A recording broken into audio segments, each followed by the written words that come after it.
Hey, welcome back, everybody. Got your guaranteed boot hill, and you won your light cone. Nice. Congrats on your boot hill, Hannah. Hey, Majito10, welcome back. Hey, Mix Up Cat, welcome back, man. How you doing? Hi to the hottest, chattest streamer there is. I don't know about hottest. I think I'm average in terms of physical looks. Maybe if I ditched the glasses and went full contacts, maybe. I don't know. I feel like I feel like I look weird without glasses nowadays.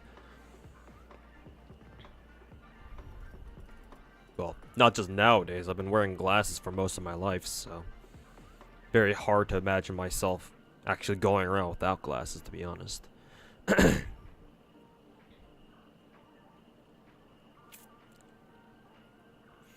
But Chad, maybe when it comes to gacha games, sure.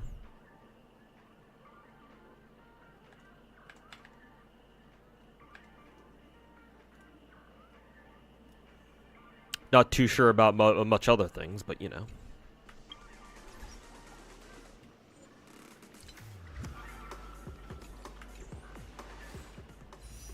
Did you try out WoWa? Yeah. Where have you been the last couple of streams? Yeah. If you check my VOD channel on, if you check my live stream channel on my YouTube channel, because thankfully YouTube saves your streams automatically as VODs, unlike Twitch. Yeah, you'll notice that like the last basically 4 or 5 streams I did were all WoWa. How was WoWa? Have you discovered this amazing story? I'm assuming you're being sarcastic. Boot hill time, yes.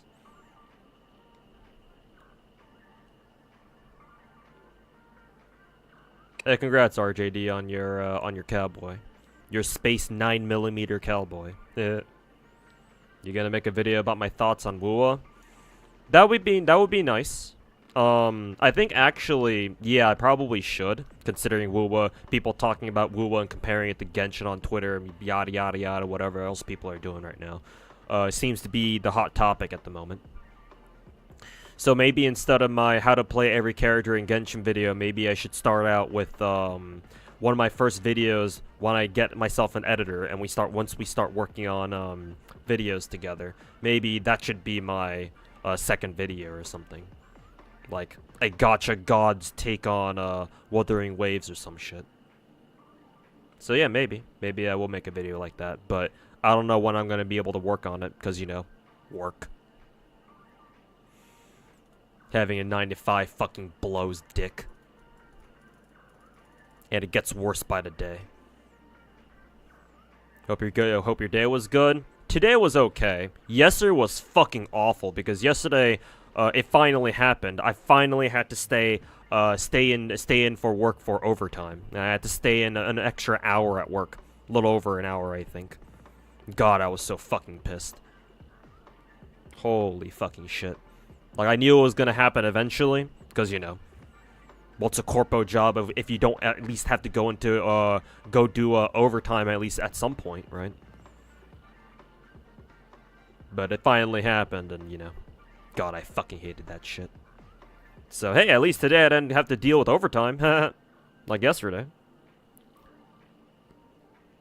So yeah, just because of that, today is automatically better. Not exactly a high bar to beat, but you know, I'll take what I can get. Wouldn't it be easier if we have a review of WoWa after a few patches? To be perfectly honest with you, RJD, my honest opinion on reviewing gacha games and saying if it's a good game or not, or like a good gacha game or not, you are not able to do that until like maybe ideally you wait a full fucking year.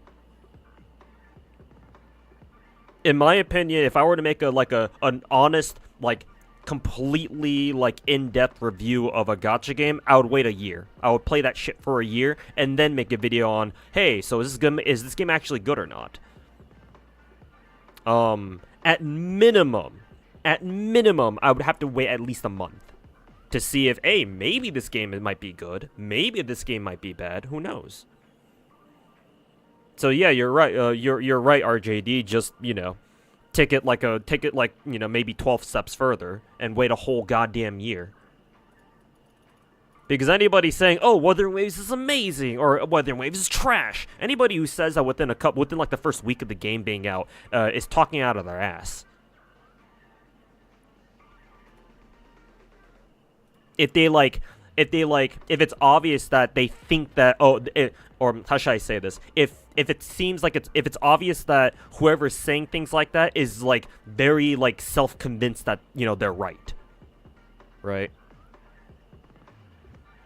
Obviously there can how you should do it if you're gonna say, oh, this game is good or this game is bad, is you should say, oh, I like this part about this game, like some things about this game seem pretty good, hopefully they can keep it up, and other parts of the game are they need some work.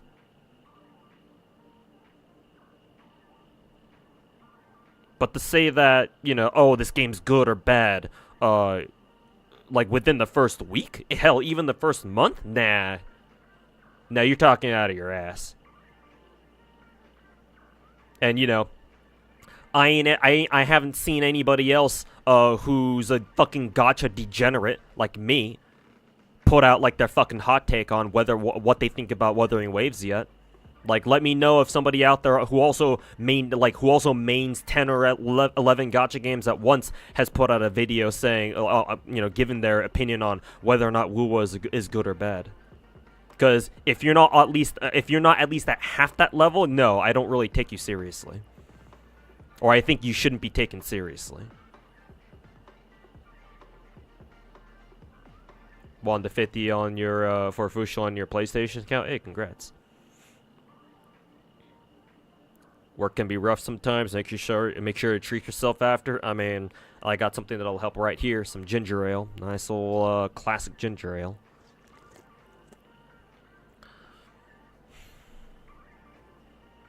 Always had a sweet tooth all my life. I don't think that's ever gonna change.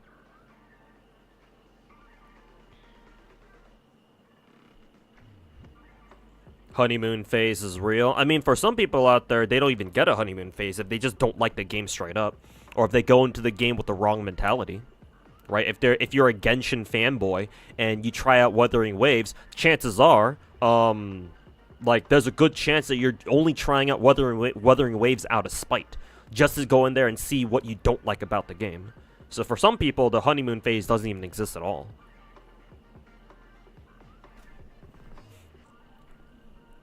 There actually is a content creator doing that, where they play a gacha for a month and then review it. Let me know who they are. I'd like to see their credentials, and by credentials I mean how much of a fucking gacha degen they are. Because, like, sure, you can be like a fob master where you've played a lot of gacha games. Technically, you may have even played gacha games longer than I have, which is true in the case of fob master, or supposedly it is. But if you're like fob master, or not just him, obviously, if you're a typical gacha content creator in the year 2024, where like you basically hop games all the time, right? You play gacha games for only a month and that's it. I don't really count that either. And likely that's what that content creator you're talking about is probably doing, where, oh yeah, they play a gacha for a month, and then they do their review, and they fucking drop it and never play it again. Or, like, maybe they'll go back to it, but they certainly won't like, play it consistently, right? Even after they've made their video for that game. And I don't really count that either. Because the truth is, gacha games are all live service games, or at least they're meant to be, right? Obviously, some gachas that hit end of service, some of them, if they're lucky, they have like an offline server set up where you can still technically access your account, right? So that way your account doesn't like truly die, or it doesn't go away. You can technically get on it whenever you want. But like, what was I saying? Yeah, gacha games are live service games, and so they're meant to last for a long time, right? So in the case of some of the older gacha games, like, I don't know, FGO, right? Where FGO is fucking 9 years old. This year, it'll turn 9 this year on the Japanese server, right? Only playing the game for a single month doesn't really do anything. Like, that's not exactly... I don't want to say it's not meaningful, but like compared to someone like me who's been playing FGO ever since the beginning of the NA server, right? And I haven't missed a single fucking day, a single fucking login. I still play that shit every day. Like, I'm not exactly impressed, you know?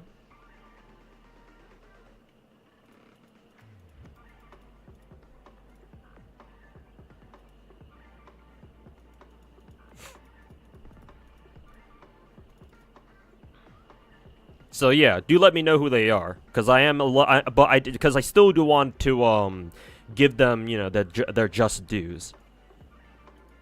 Assuming you know who they are, of course.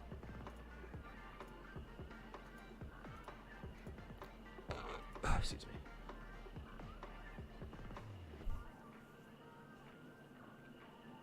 Wuo's story so bad it made you appreciate Shenja. I mean, hey, as bad as Wuo's story is, I still appreciate it, but I still think it's better than anything MiHoYo can pump out. Because guess what?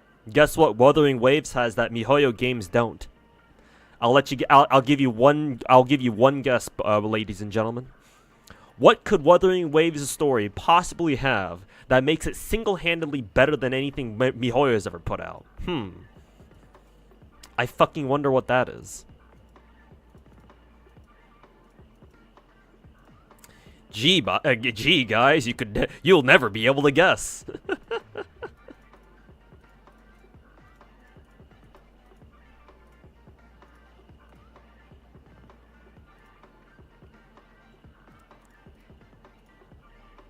Wild fucking guess.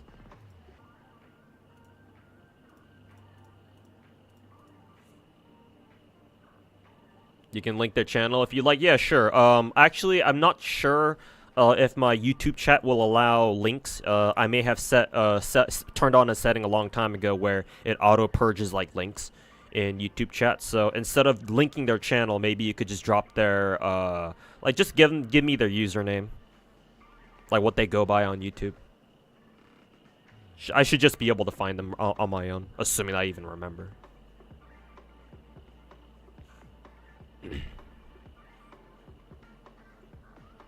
Quit stalling and play? Are you talking to me, Alden? Because if so, go fuck yourself. I like talking about gachas with my chat. It's basically half the fucking reason I stream.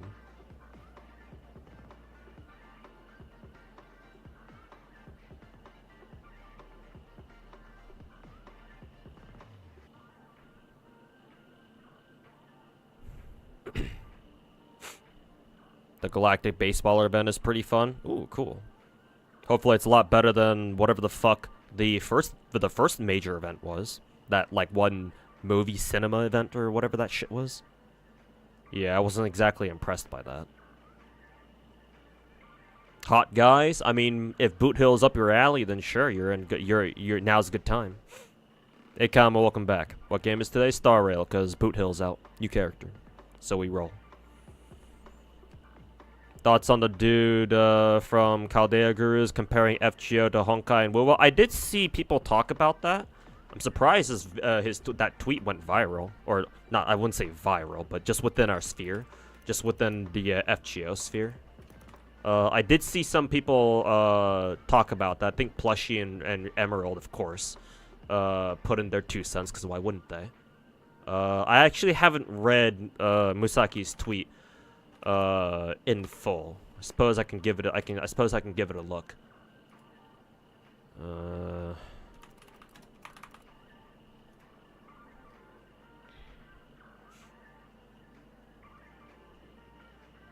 Which one was his what was his the tweet that kind of banged?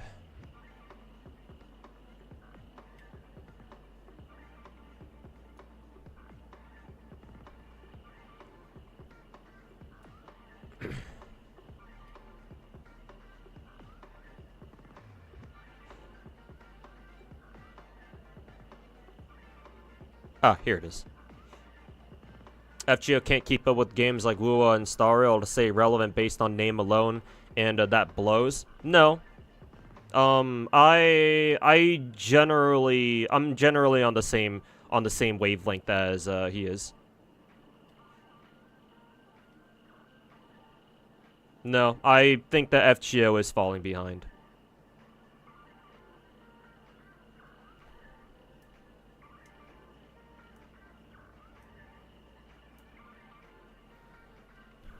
No, I generally agree with Musaki.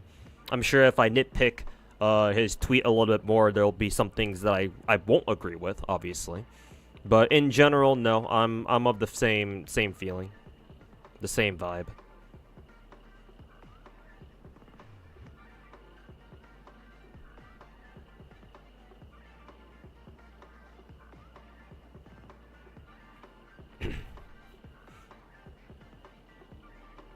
Also, full transparency, Chloe Fox. I know Musaki quite well, or at least, you know, as far as like other content creators go, I know him better than most, I would say, because we actually have talked before, several times through like Discord, and we've known each other for a long time, at least as fellow content creators. So, for full transparency, I am pretty tight with them. However, like ignoring that, I still even if I didn't know him very well, or even if I wasn't tight with him, I would say yeah, generally speaking, I would agree. Yeah, I would agree generally speaking. Two games have completely different public appeal. Here's the thing. Gacha games are such a specific genre of game that you can technically, and within the gacha market, you can technically have games that are different genres, but they're still comparable because the things that make a gacha game are present. The elements that make up a gacha game are present in every gacha game, no matter what their like gameplay is, or what their intended audience is supposed to be. Do you get what I'm saying? Like, sure, maybe on the surface, like, why would you compare FGO with, like, say, Genshin Impact or Star Rail, or, I mean, Star Rail is easy to compare it to because it's a turn-based game. But, why would you compare something like FGO with Genshin Impact or Wuthering Waves, right? Why would you do that? Well, you still do that because they're still gacha games at the end of the day, right? Gacha games pull in a certain type of audience, right? If you want to put it bluntly, they attract a certain breed of autistic motherfuckers like me, like you and me, right?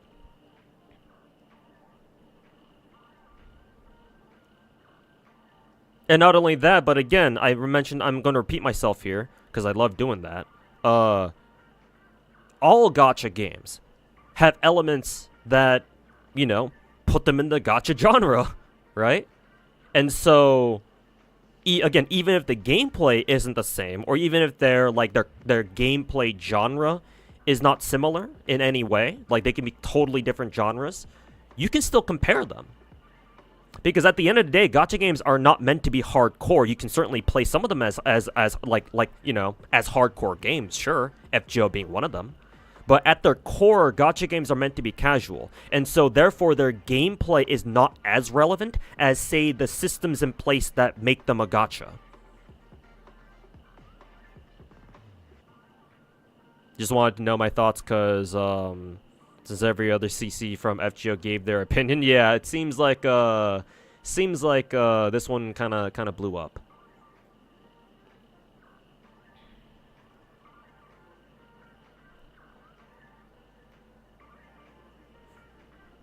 Either way, it'll still be relevant and on some level because of how big the Fate franchise is. Yeah, sure, in Japan. And for the die-hard fanboys of it outside Japan, sure, it'll always still be relevant. But here's the thing.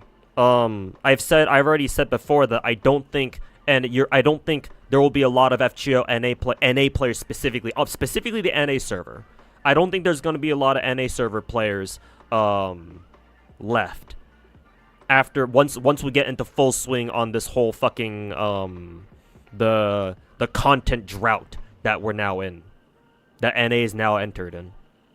Like, I truly fear for the NA servers' whole, the NA servers' popularity. Popularity is kind of a wrong word here. The NA servers is player numbers, I guess, player count, player base. Once summer is done, because after this summer, right? Because by that point we would have gotten Archetype Earth, and we'll also have gotten all 4 summer servants. 4, 3, I think.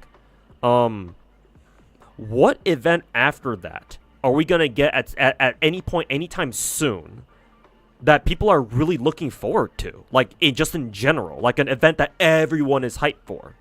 Everyone is excited for, or at least most people are excited for, you know, Archetype Earth and Summer 7, duh. But afterwards? You want to give me an event that, it seems like unanimously everyone is excited for? I don't know, man. I can't name one. The most important place will still be relevant? I mean, sure, but I don't live in Japan, neither am I Japanese, so I don't give a fuck.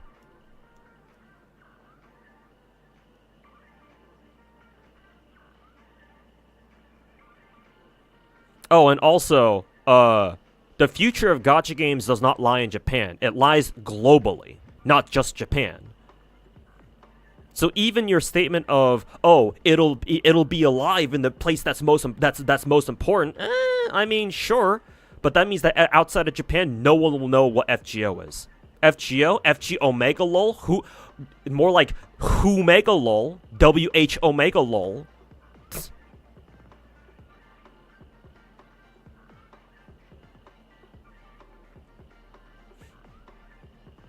Also, the rate at which Losangle is trying to change, are they even changing anything, to be honest? The rate at which they're, like, changing, and I'm going to put some very big air quotes here, changing up the game, is like, what? Like, FGO is basically the same game as it was fucking 7-9 years ago, depending on which game, which server you're playing. We've gotten a lot of quality of life improvements and obviously a whole shit ton more servants since then, since the game came out, sure. But has the game itself really changed much?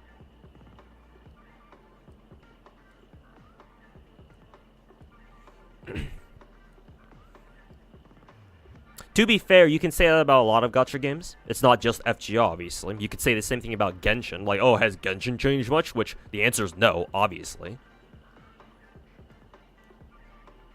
But FGO has less of an excuse, can't use that excuse as well, because it's fucking 9 years old. It's almost a decade old, and it's basically the same game as it was back in fucking 2015. So it's like, what are we doing here? Right? Because, like, I still play gacha games because they are games, first and foremost. Sure, I admire FGO for their story, right? And I will defend FGO's, I will stand FGO's story as like the pinnacle of gacha game story, right? But I didn't get into the game because of its story. I got into it because it was fun to play as a game. And as far as gameplay is concerned, again, has it really changed much? No. The answer is no.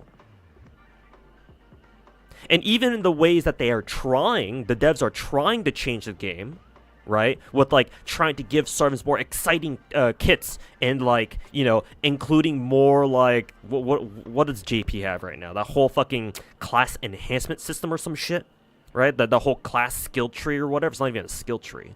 More like an enhancement tree. Like, sure, but, like, bro. So what does that mean? Does that mean we're going to have to wait another whole fucking decade for, like, say, oh, you can finally have co-op in FGO, for example, right? Like, imagine being able to play FGO with another player, with a friend. Wow, fucking revolutionary idea, I'm sure. Oh, what's that? FGO runs on spaghetti code that's almost a decade old now, and they don't know how to fucking figure out the game? The game's infrastructure? Right? Whether it be coding or like a networking infrastructure to even allow for co-op? Oh, okay. Well, shit. Oh, what's that? It still doesn't have a PC client? When many players out there play on emulators still, and they have been for God knows how many years?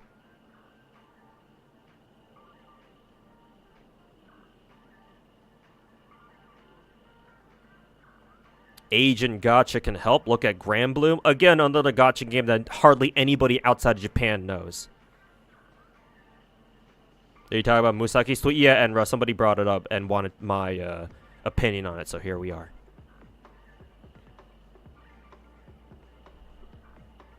It still makes money. Yeah, and that's the problem. Here's a counterexample. Y'all have heard about Snowbreak, right? Snowbreak is what happens when you have a game whose devs realize, hey, wait a minute, we aren't like this game isn't doing very well. We got to change something, right? And their solution was, let's just make the game Coomer, right? Let's just go full on with the fucking Coomer shit. What do you know? They saved their game instead of fucking EOSing it.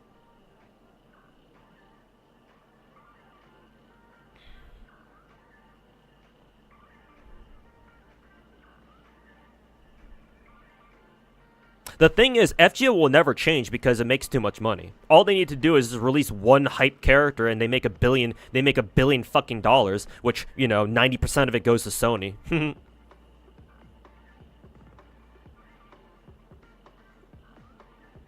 And so because of that, Lozingle themselves hardly has any money to work with to like actually change the game in like a way that I would find interesting. How much memory does my PC have in terms of RAM? 32 gigs. So I don't really know what you're trying to get at with age, Camu. The fuck does age have to matter? What the fuck has age got to do with anything? Genshin's only... Actually, Genshin's not even 4 years old and is by far the biggest gacha game in the world. So, age shmage. Maybe you're too much of a Nasuverse fanboy, and you believe in the whole, oh, if something's older, it must be better. That whole shtick in the Nasuverse.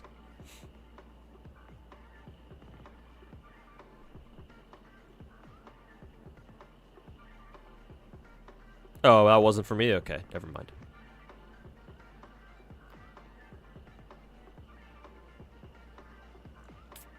No, I don't really care for, like FGO individually. When I talk about gacha games, usually unless I'm talking about one of them like specifically or on like individually. Usually, whenever I talk gacha games, I'm talking about them as a genre as a whole, like on a macro level.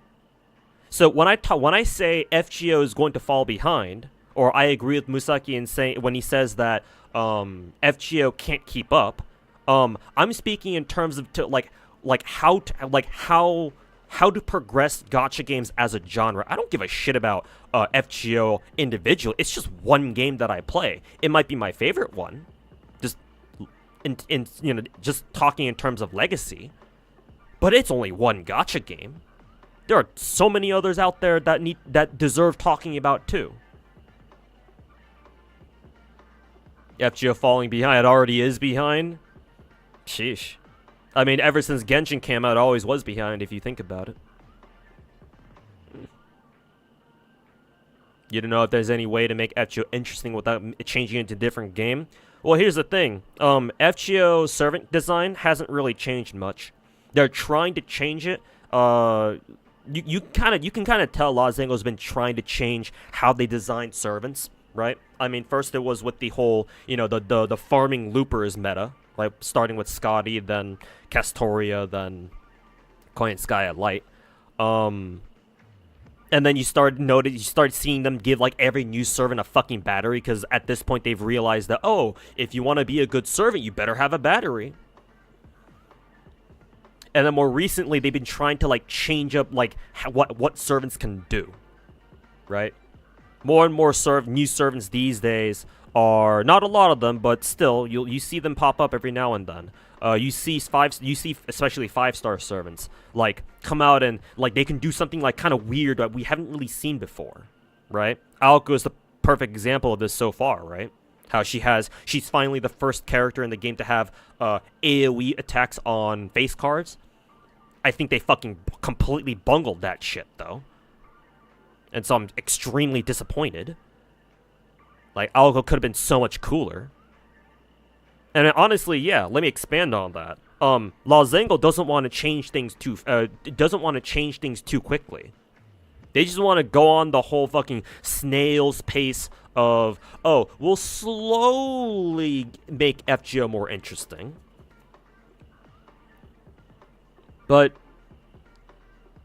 as a gacha game player, or as just a general gacha appreciator, I don't really give a fuck about that. Because by the time FGO actually comes out with something genuinely interesting, I'm already playing, like, fucking, I don't know, Project Mugen whenever that shit comes out. Right? I'm already playing Azure per Million and enjoying that game.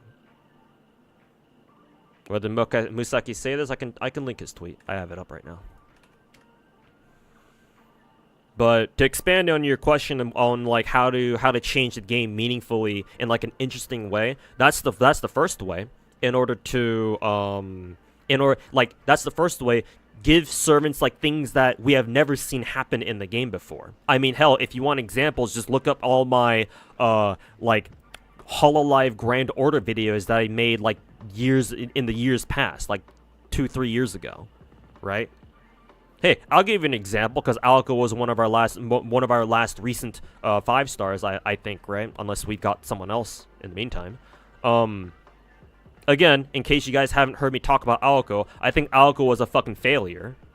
Interesting take, but ultimately a failure on Lazango's part, because what they tried doing was they tried their hand again at a stance character, kind of like Jekyll and Hyde, but they fucking fumbled it again. And you want to know why? They gave Alco's stance switch mechanic and put it on our fucking NP. Just like Jekyll and Hyde. They made the exact same mistake as fucking 9 years ago. Which means they haven't learned shit. So they can go fuck themselves.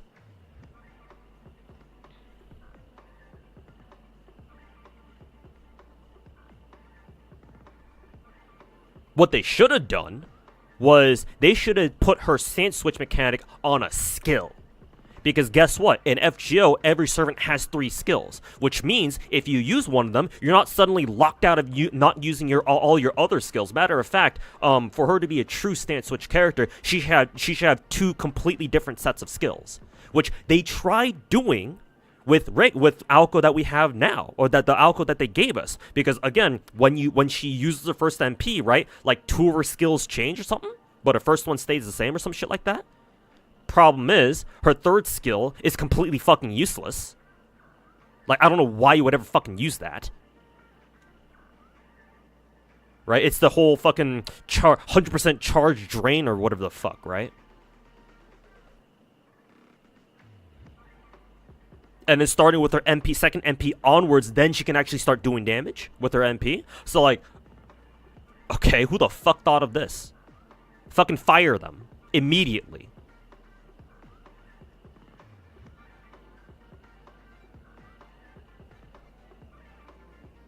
But no, they should have put a stance switch mechanic on a skill, so that way, right, even if you use it, you're not suddenly locked out of using all of your other skills. Because the problem with the stance switch being on an NP in FGO is that everyone only has 1 NP. Or at least they can only use one at a time. Right? Last I checked, not only does nobody have 2 separate MPs that they can use at the same time, you can just choose whichever you want. But also, in the case of Alco, who's now finally our first character who actually has 2 different MPs, technically, you still gotta use the first one in order to use the second. So what the fuck is the point?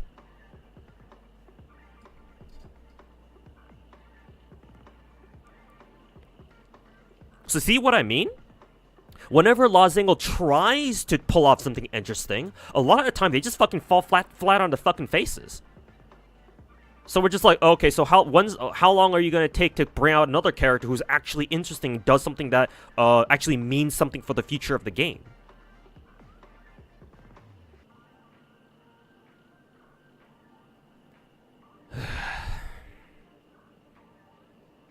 And that sort of mentality is very pervasive throughout all of FGO, right? They include that again, I mentioned this earlier. FGO has that, like, that class enhancement tree thing, right? I don't know what that's officially called, nor do I even know what it does exactly. I assume it just, like, gives your classes, like, a couple of small buffs, and that's pretty much it. They had a chance to, like, really, like, make that system, like, interesting in some way, but from what I've seen, it doesn't really do anything.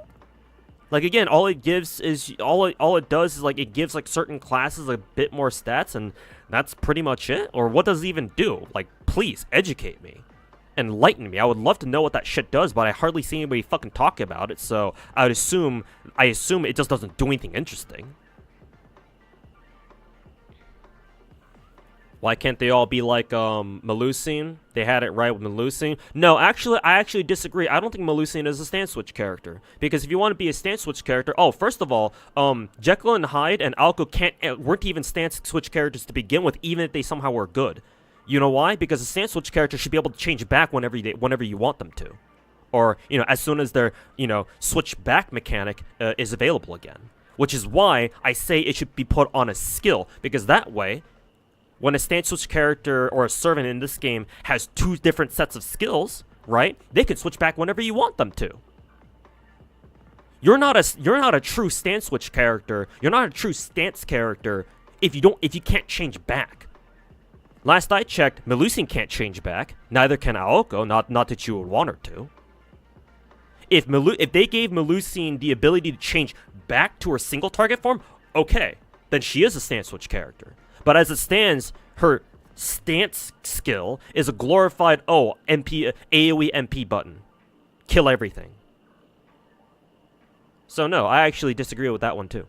I don't think Melusine is a proper stance switch character either.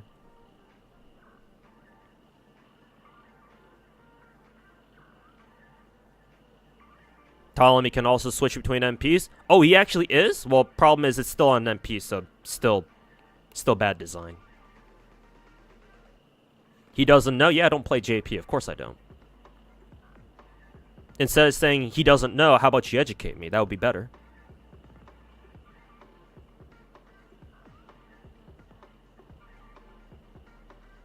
No, it's starting to sound like a Rio Emerald or a Plushy Mistress fanboy there. They allow one-way stance switching? Yeah, but again, I don't really... Yeah, no. Even if that were, like... Even ignoring the fact that it's semantics, no, I wouldn't really count it either. You can go fuck off with that. If anybody tries coming up to me and saying, but it's a one-way stance switch. Okay, so it's an install then. Instead of a stance switch. It's an install then. Is that what you're trying to tell me?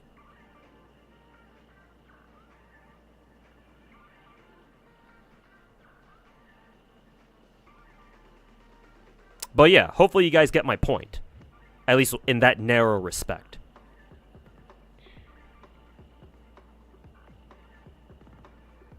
And then another way that I think they could change the game to make it more interesting is, again, I mentioned before, add co-op to the game, right? Or, PvP, oh my god! Hey, Lucia, how's it going, man? Thanks so much for the 4-year resub. Good to have you back. Thanks for the continued support. Most people aren't familiar with FGC terminology, then you can just educate them when they ask. Oh, what do you mean when somebody asks you, oh, what's a stance switch character? Oh, just somebody who is able to change, like, the way they play. And they can switch back whenever they want to. Like, at this point, sure, add PvP to FGO. Who fucking cares? Game's fucking old. Tired of playing the same shit every single fucking event. Right? I know that Lost Belt 7 does something interesting where it's like you can't, like, something about one of the boss fights where you have to bring, like, different teams or whatever. You can only bring one team once or something. But even then, technically that's nothing new, because that's what we have the tower events for. So it's like, okay, right, this is just a glorified tower event, just we don't have an entire fucking event out of it. So that's nothing new. Like, I'm talking about brand new ass gameplay where it has never been done before in FGO. Again, co-op or PvP even. I mean, hell, we got a Grailfront event going on right now, right? Which I still have to do. I want to stream it, I think, starting this Friday, because I think we only have, like, less than a week left, so I got to do that on stream at some point. But yeah, like, the Grail, like, before we started getting Grailfronts, I was like, I don't know if PvP will work in this game, right? You guys, old-timers in my chat would know me saying, remember me saying that. But after playing Grailfront, it's like, oh, actually, maybe it could work. Maybe. Like, there's definitely a way to balance this. Sort of. Right? Like, imagine if you could if we could get, like, a Grailfront event that was PvP. Right? Where, it's more balanced out by, like, it'll naturally, well, I don't want to say it's going to be fully balanced. Of course it's not going to be. But, like, it'll be more balanced in, like, say, a standard, like, Epic 7 style PvP mode. Because during the Grailfront, right, you have a limited cost, right? So it's like, okay, so you have to choose between either, like, bringing maybe only 2 5-stars with, like, loaded craft essences, or you bring, like, a whole bunch of servants at once. And you give them all, like, maybe lower rarity craft essences, right? And so who wins then, right? Also, because it's got, like, its own, like, map mechanics, right? Like, the coin flip of, like, who goes first is no longer a coin flip. Rather, it's based on your decisions on what you do on the map, right? So if you're the one who's attacking into a defending servant, you get to go first, right? So, like, ever since Grailfront's come out, I'm just like, wow, like, maybe if Lazingo actually took a few minutes to, like, think about this shit, maybe PvP could actually work. Maybe it's actually not such a bad fucking idea, like I always thought it was.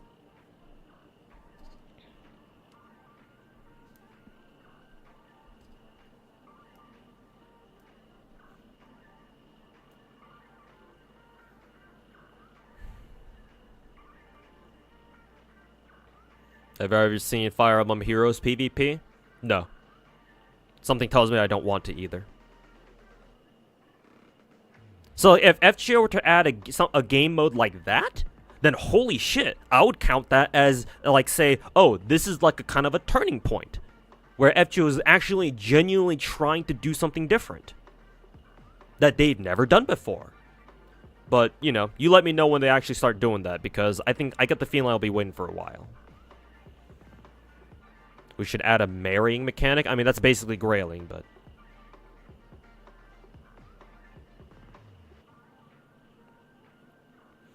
You hate those shits? Ptolemy can switch back between? Let me look up Ptolemy, then.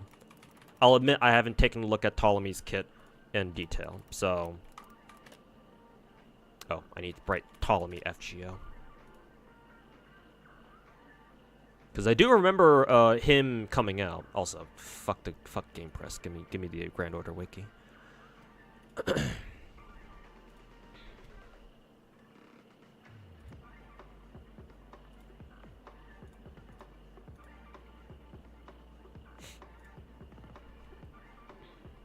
So you said Ptolemy can switch back and forth with his skill, having different effects depending on what he's switching to?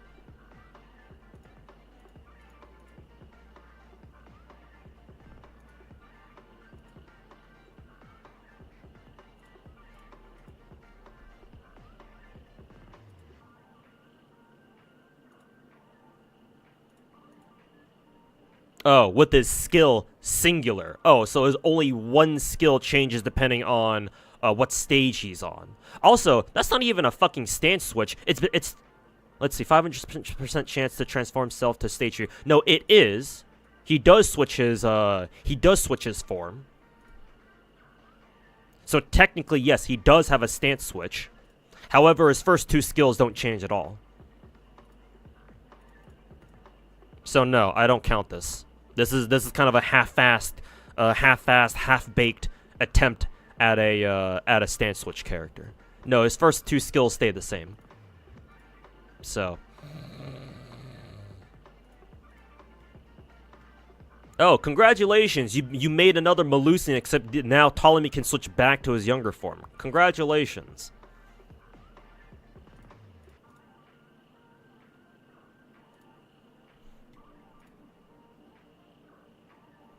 Oh, and let me guess. When Ptolemy uses his third skill, it goes immediately into cooldown, doesn't it?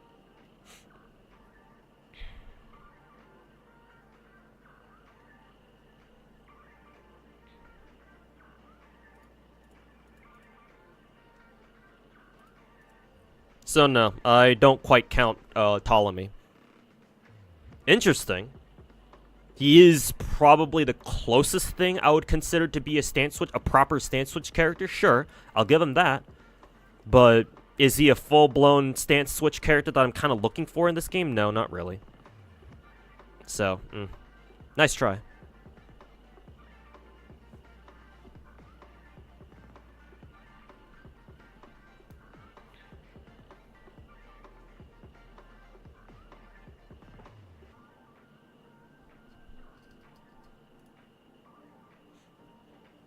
Would the stance to switch back need to cost something?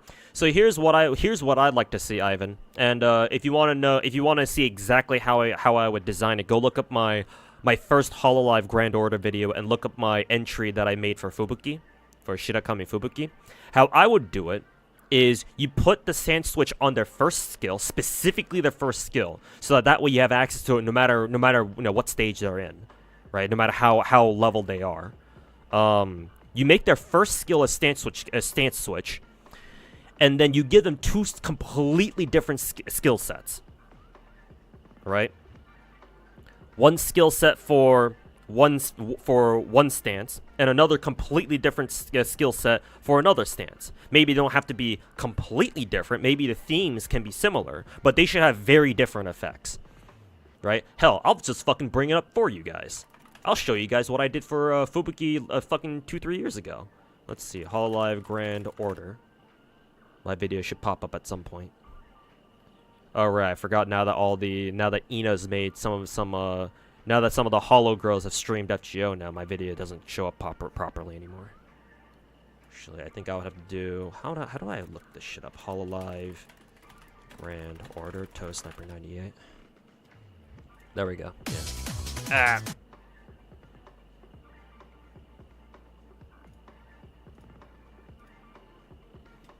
Here, let me fucking educate you guys real quick. Let me show you guys real quick. Let me try to pull up the window here.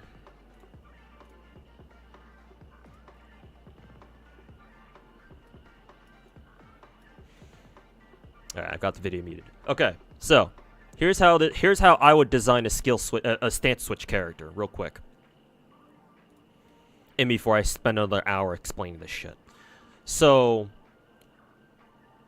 I made Fubuki a stance switch character, obvious choice, because obviously there's Shirakami and there's Kurokami, right? So, easy decision there. So, what I decided to do is, again, I made their first skill their stance switch skill itself, right? This is the skill you use to turn Fubuki into Kurokami or back to Shirakami, right? Not only that, but this skill increases Kurokami's attack for 3 turns. However, that's not the only thing it does. Every single time you switch to Kurokami, the buffs she gets better and better. Why? So that way, you are incentivized to keep switching them back and forth, to the point where they get a permanent attack buff that cannot be removed. Right? What's the second skill? Skipped it real quick. Right? Second skill is more normal. Right? This is whatever the fuck broken ass skill this is, because I gave most of these characters, most of the VTubers fucking broken ass skills. What does this one do again? Yeah, reduces all damage taken to 0. Basically an alternate invulnerability skill, except it can't be removed. I should have probably specified that. But the idea with this is that this is a true invul skill where nobody takes any damage. Increases MP generate when taking damage, or I should have said taking attack, not taking damage, because obviously they're not taking damage, so technically I wouldn't be getting any. So the wording on this is a bit wrong now that I think about it. It should say when taking attack by 50%. And it removes party debuffs and it heals them. And the third skill is whatever the fuck it was. Where was it? An arts buff. Standard, because she's supposed to... Shirakami is supposed to be an arts servant. Hence the arts buff. Arts mana burst, 3 turns. Oh, by the way, converts their entire deck into arts cards. Pretty sure I came up with this first before Saber did. Or before they gave Saber that 1 buff. Actually, was it before then? I'm not sure. Maybe Saber's full buster deck switch buff came out before this video. I'm not sure. Might have. Considering Saber's had that shit on NA for a long time at this point, too.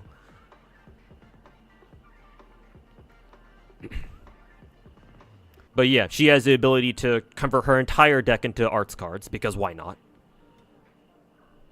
Oh, actually, no, never mind. She can change another ally's deck into all arts cards for 3 turns. Oh, so it's even more busted. Oh, it's even more busted. Targetable 3-turn arts mana burst and change their entire deck to arts cards? Yeah, this shit is broken. And then charge the MP gauge because, again, why not? Right? And then we get into Kurokami's skill. Or her skill set, right? What do you do when, what does she have? Right? So again, Kurokami's first skill should be similar because, again, it's their stance switch character. It's their stance switch skill, right? But this time, when you switch back to Shirakami, it increases her defense. You keep doing that, she gets a permanent defense buff, I think. Yeah, permanently increases Kurokami's defense? Oh no, it permanently increases both of their defense. I guess I must have misread it the first time around. It permanently increases both their attack by 50% at max level. Right? But again, this is the important part. They both have a stance switch skill, right? That incentivizes you to keep using them over and over again until you can get their permanent buffs. Oh, and not only that, I specify in the audio, I believe. But since I'm not playing the audio, you won't be able to hear it.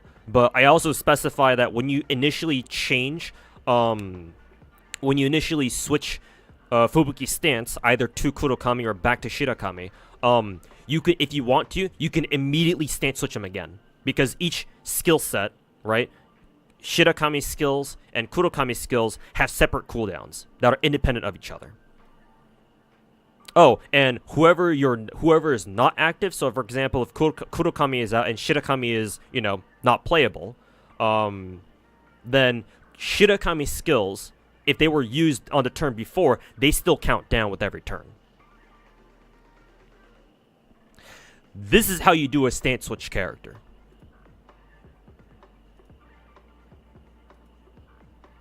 Will FGO ever do something like this? You know, never say never, but, you know, not for a very long time. That's for fucking sure. Right? Like, things like that, right? I'm really looking for servants who, like, really shake up how you play the game. Not necessarily the meta, just doing shit that is super interesting. Right? Other like unique concepts that I put into that video were things like, you know, oh, I think I gave Okayu's Okayu's servant entry like the ability to literally steal enemy buffs, right? Oh, an enemy servant uses a skill that gives them like a really strong buff, like for example, hey, you're fighting an enemy Nero or anybody who has an Imperial privilege buff. Oh, guess what? Okayu can literally steal it and now it's hers. Go fuck yourself. So now an enemy's Imperial privilege is now yours. Or at least, you know, that character's, that servant's.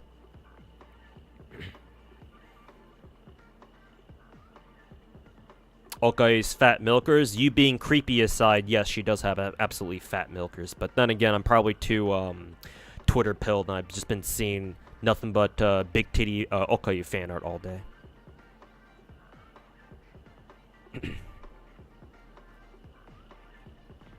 Very niche though. I mean, you watch the rest of that video on the entry that I gave to Honkai, and you'll find out that unfortunately for the game, it's not that niche.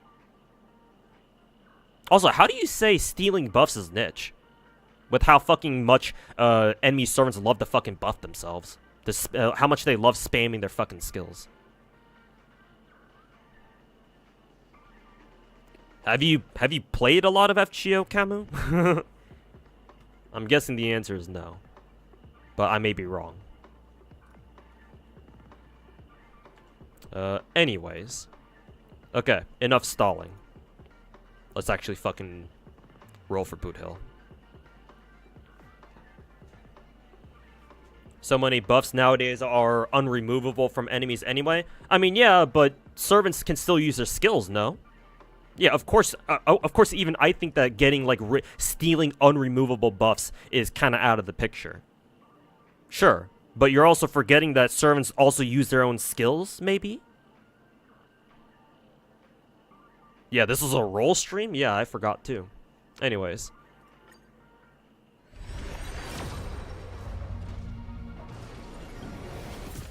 Is boothill Arlecchino EXP? What do you mean by that? I don't quite follow.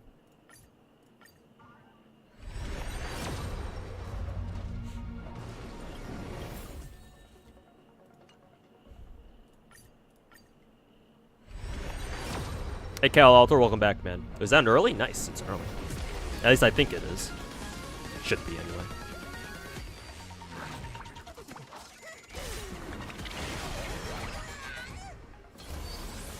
Because they both have black and white hair. Oh, I thought he was talking about something different.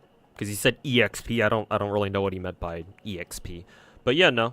Yeah, people say that boothill. People have memed that boothill is basically gender bent Arlecchino with the gun and a cowboy hat. But yeah, they have similar designs for sure. Their personalities couldn't be any different though. Yeah, early 50-50, so that's cool. We just gotta win the coin flip though, but let's see if I do. Hey, we did. Very good.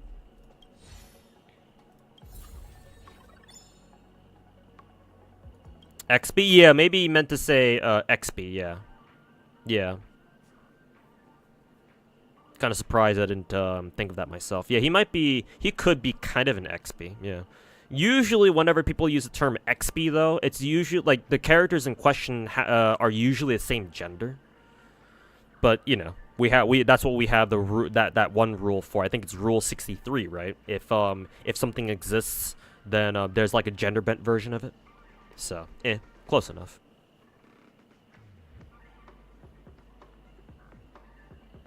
Isn't it just Dante with a cowboy hat? Boothill is more... Like, Boothill does, so far from what I've seen from him anyway, Boothill doesn't have Dante's whole, like, goofiness. Like, Dante is goofy. I don't know if Boothill is goofy.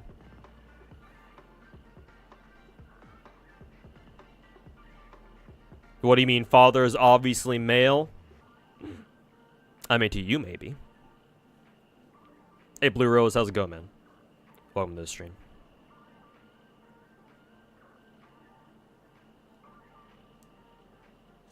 To a lesser degree? I mean, I guess?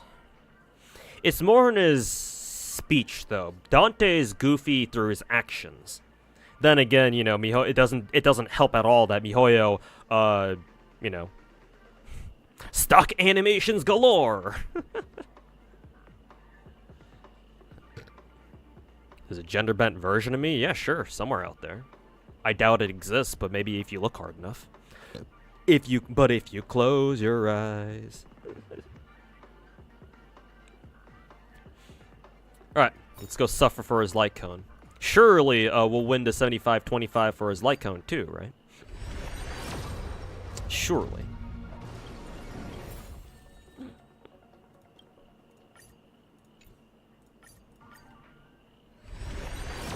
Don't think you want to search for it? Yeah, probably not. I wouldn't want to either.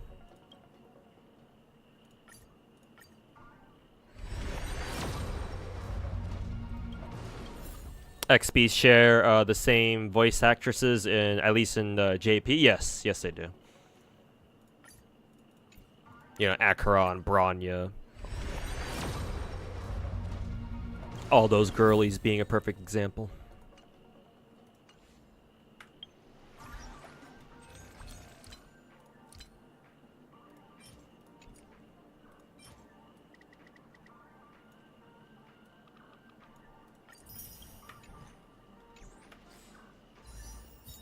Make sure switch the weapon banner this time, or switch to the weapon banner this time, unlike during Aventurine's banner. We're summoning for McCree, yes sir. Alright, these are more normal rolls. These are more normal rolls. I've forgotten how many rolls we've done so far, actually.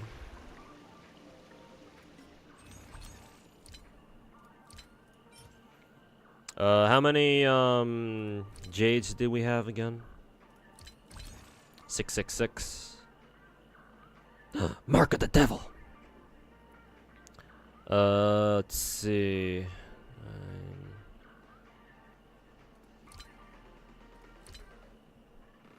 160 goes into 660. How many times?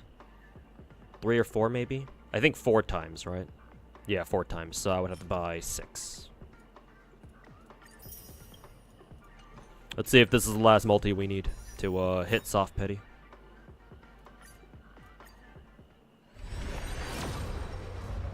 I do not think so. Nope. Get fucked, I guess.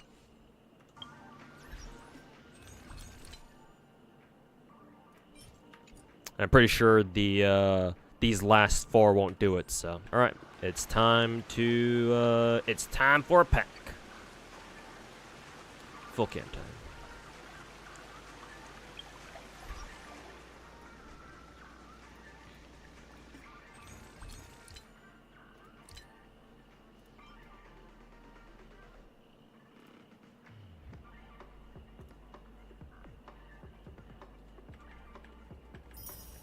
Pepega credit time, yes.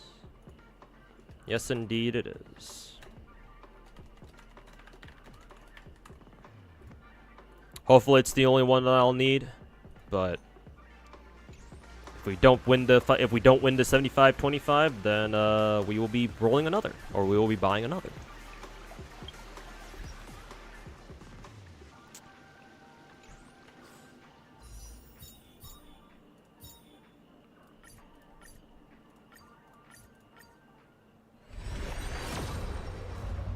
I do not think that's the one. God damn, I must be going all the way to fucking Heart Pity, huh? Because that should have been at least like 7 multis, I'm pretty sure. Finally able to full clear PF last night after finally building your own Tingyun. Hey, congrats. Mind if you add me on Star Rail? Sure, Hinamaker. I think I'll have to purge somebody off my friends list. Let's see. Can we add more? Oh yeah, we can add more people. Yeah, sure. You can add me. Let's see. How many friends quests do I have? Yeah, you can send me some friend requests.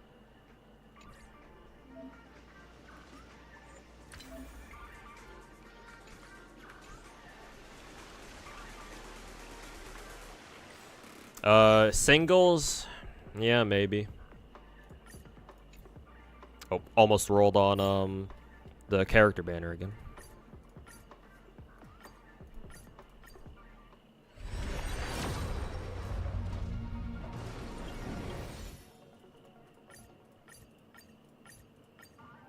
$72. There it is, I think. Yep. Alright, let's see if this is it. If not, we go again. Gotta say fudge. Oh yeah, fudge. Gosh darn it. There we go. It worked. Can confirm. Alrighty. We got our 9mm, 9mm gunslinging space American.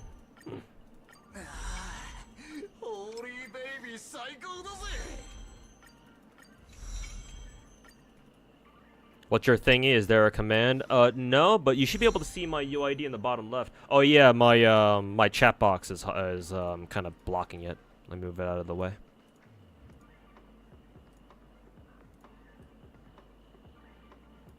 There you go.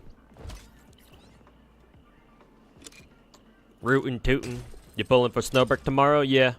I'll probably just do it off stream though.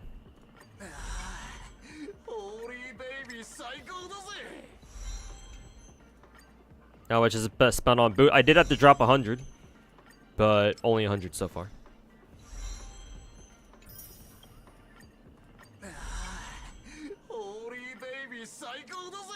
What is he even saying?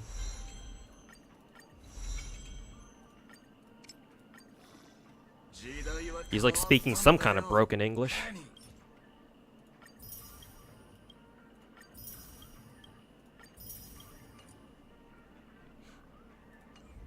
And with those 3 silver tickets, we can now do another multi on this banner. Will I get anything good? We shall see. Oh, actually I did. What kind of 5-star did we get here? It's been a while since I last got a 5-star off of Perma banner. Let's see what kind of light cone it is. Oh, he's saying holy baby? What the fuck? Alright, whatever. Hey, it's a light cone again, like I thought it would be. Lovely. Now I have 3 Bronya light cones that I have no idea what the fuck I'm supposed to do with. How many of them do I even have at this moment? Or at this time? Yeah, I literally have 3 spared. Alright. Cool. At this point, I might as well just fucking combine them together and put that shit on Bronya, because why the fuck not? W light cone. I would have preferred a Himiko Eidolon instead, you know. Or hey, hell, a Bronya Eidolon would have been nice too. I'd take that shit too. Let's be real though. If I did get an Eidolon, I'll probably be Yanqing or some shit. Or another Gepard light cone, or another Gepard Eidolon, or some fucking shit like that.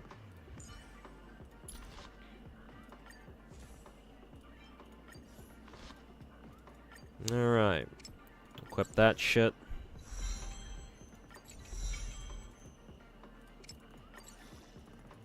I can take that off your hands. Please do.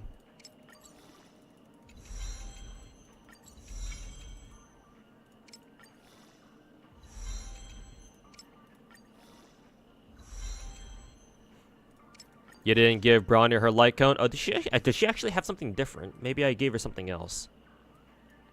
Yeah, let me see what light cone she does have. No, she does have her light cone. The fuck were you looking at?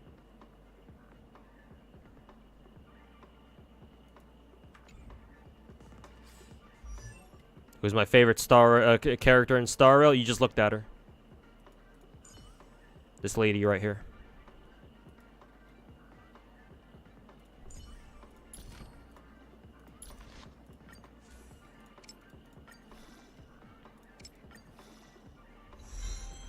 Who spooked you the most in FGO? I think technically I can look up the answer to that by checking my servant coins, but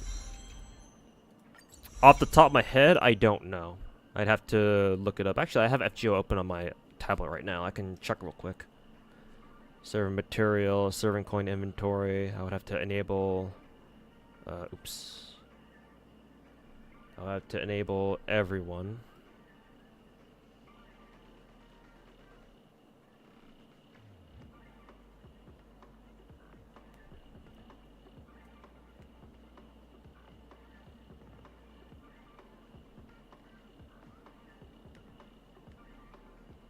Actually, does the game like auto sort like how many coins you have? I think it goes by class, no? Which is kind of fucking shitty. Maybe the number?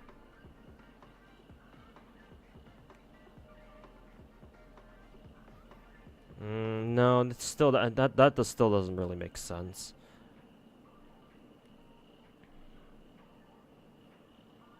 Yeah, I guess I'm gonna have to go by hell and just see who my first 5-star is.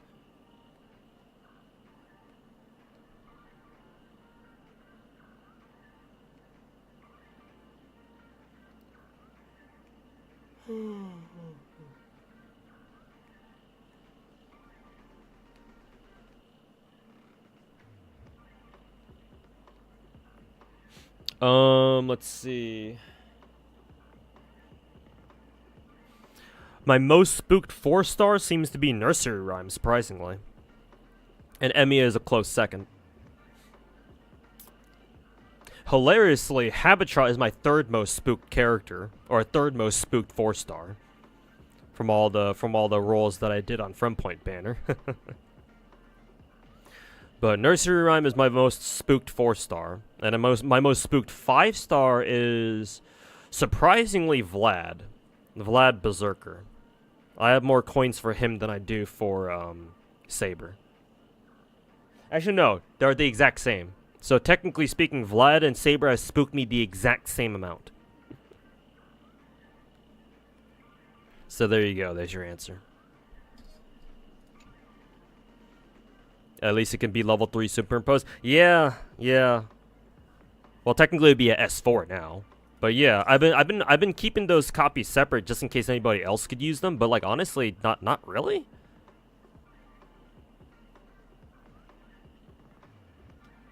Considering how it works, so yeah, maybe one day I'll just be like, fuck it, I'll just combine all of them.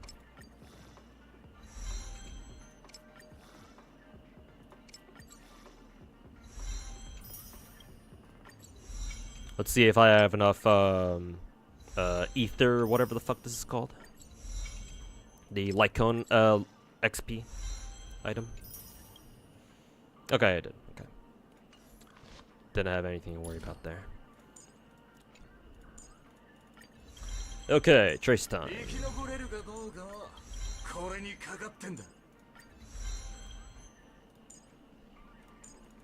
God damn, did that say I had like 34 fucking weekly materials? That many already? What the fuck? When did I get all that?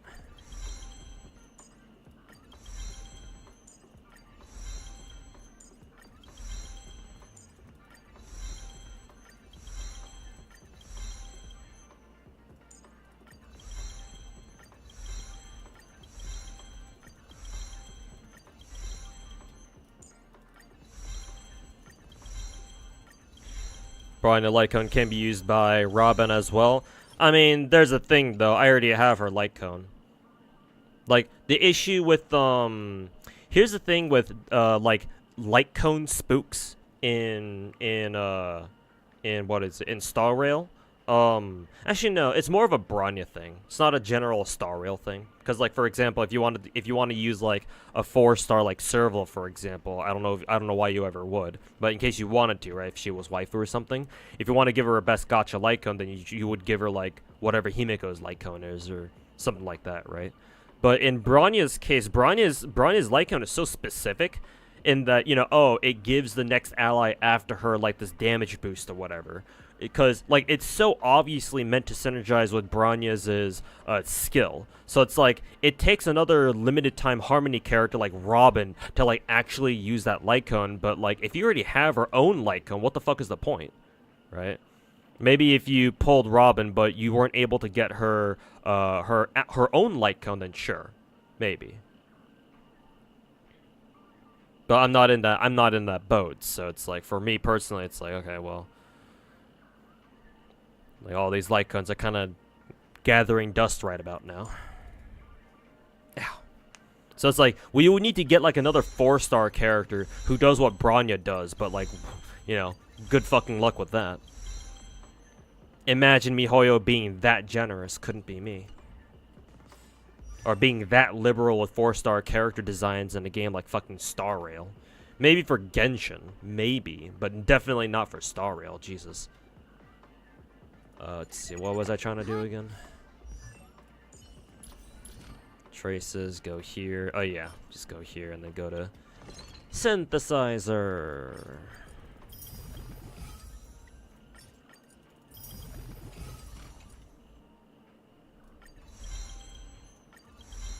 Okay, level 8. Yeah, Jesus, I already have 31 of these? Holy fucking shit. I'll use the Tears of Dreams thingamabobbers.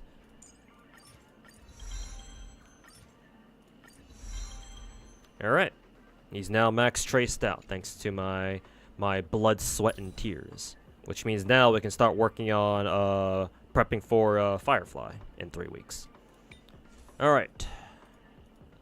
Let's toss in some relics here. Should have prepared something for him here.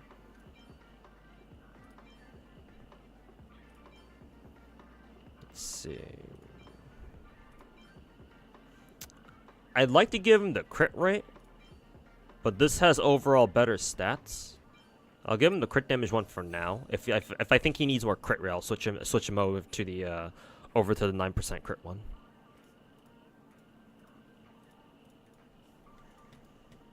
Let's see. I know I've got some decent gloves for him. Yeah, this one's okay. This one, I think I wanted crit rate. Yeah, crit rate. Perfect. And then finally some speed boots. This one has a little bit of crit rate. So I guess it's not... Could be worse. And then here we go. Break effect, Kingdom Talia. Only 8% crit rate, but again, better than nothing, I suppose.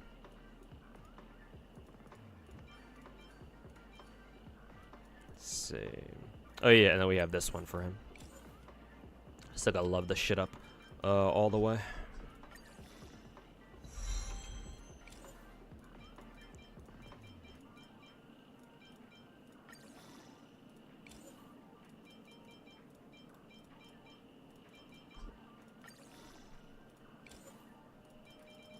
Alright, final roll, and it is... yeah, attack percent. At least it's better than HP. Oh well, this is what we gotta work with. For now, anyway. Unfortunately, his speed is nowhere near 145. So that fucking sucks. So he's not gonna get the additional break effect. Then again, I think I'm gonna be running him on with Ruin Mate anyway. So Ruin Mate gives everybody what plus 10% speed, I want to say. So if that's the case, then yeah, he should get over 145 speed. So you accidentally pulled Boothill while aiming for a Pella Eidolon, but you don't have Ruin Mate. Can you still use them? Yes, Harmony MC exists. If you completed Pinakini's story, you should have access to HMC. Use HMC. Have I seen JP's Wuwa issue?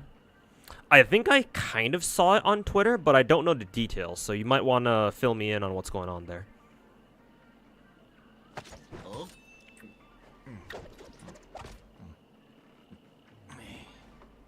His light cone also gives 12% speed. Oh, okay, that's good. I didn't realize that. If whereas BE is at 150 or higher, let's see. Let's check my Boot Hills' BE. Oh yeah, more than enough. Even though his stats only say what 62 and not even 90 CD here, his first ascension or his first bonus ability should give him more, right? Yeah, increases crit stats based on how much break effect he has. So since my Boot Hill has how much BE? 221. So 221. He should be getting an extra 22% crit rate. So his crit rate should go up to like 84%, which is quite nice. And then 50% of break effect. So he should get up to like 110. So effectively my Boot Hill should have an 82%, 84% crit rate and like almost 200% crit damage. If I'm mathing right. So that's pretty cool. Here's the translated tweet. Alright, let's see what kind of shit show this is. Oh yeah, I remember this. Yes, I did see this one. I just didn't have time to read it entirely. But I did see this when I was scrolling through Twitter at work. Yes, due to a serious translation error, Jian's weapon effect over on JP was written as each time an intro skill or resonance skill instead of each time an intro skill or resonance liberation, which is their ult. And then Kuro is now getting flamed after fixing it and giving out only one roll of compensation. Blah blah blah. Yeah, that's pretty bad. Yeah, that's pretty bad.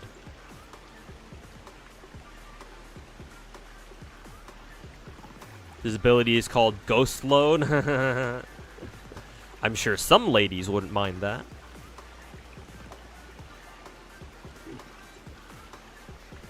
Or guys. Guys too.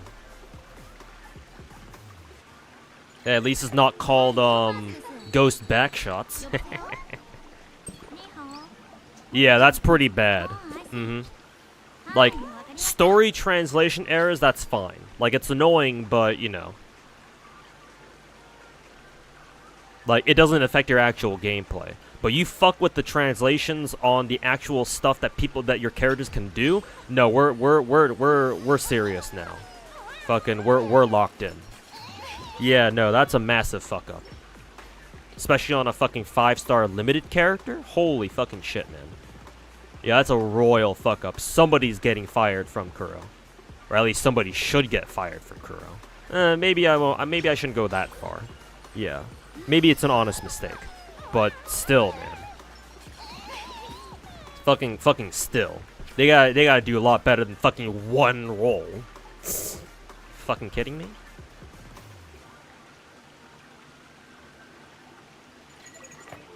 Character's not working as well. Technically, characters were working as intended. It's just the wording itself was wrong, or the translation itself was wrong. Maybe the EN dub director. Yeah, maybe his ass goes first. Who knows?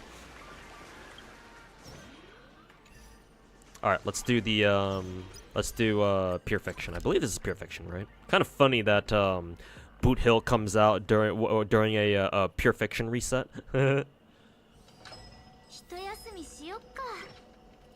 Oh, you're talking about Limbus? Sorry about that. Yeah, I just saw your comment. I didn't see the one beforehand. I assume this is DOT buffs. Say less. I got you, fam.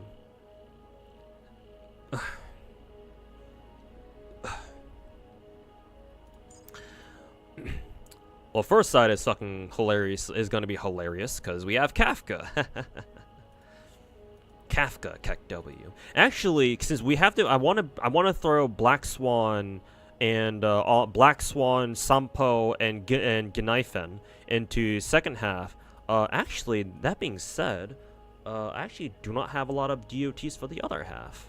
Honestly, I may have to bring Serval, and I actually do not even have Serval, like, geared up. I think she's at level 80. But yeah, her fucking ornaments are not useful at all. I mean, she is E6. Maybe I should level Serval just for this.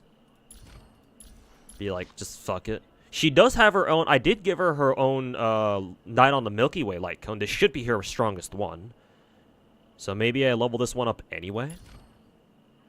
But I'm gonna have to work on her traces too. It's so hard working on like trying to work on other characters' traces when you don't spend money, man. Like if you want to keep up, I found that if you want to keep up with all the limited time characters in Star Rail, like you basically as soon as you get one new limited 5-star, or hell even the 4-star too, you basically have to spend your entire time, the 3 weeks leading up to the next patch, just basically doing nothing but preparing for the next whoever the next limited 5-star is. So, ugh. Like, I think the only... As long as I stay, you know, light spender on this game. I was about to say free-to-play, but that's not true. So long as I'm a light spender, where I only spend whenever new characters are out, just to get them to E0S1. I think the only time I'll be able to work on other characters at this point in Star Rail is if, like... we finally get a patch where we don't get like a new 5-star at all, right? Once Star Rail hits the Genshin level threshold of content, of like, oh, we have a lot of characters, so maybe we should start rerunning a lot of them.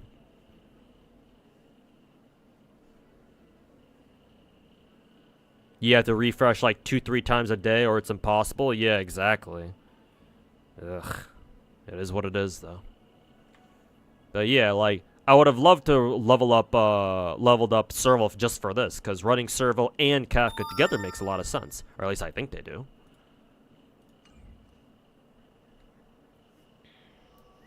Do you not have Acheron? True, I could just run Acheron. Just say fuck it. Yeah, that's true. I just fucking run Acheron. How do you do, fellow kids? I too am Nihility, but you don't put DOTs. Never mind that. Yes, I could just run Acheron. Oh boy, here we go again.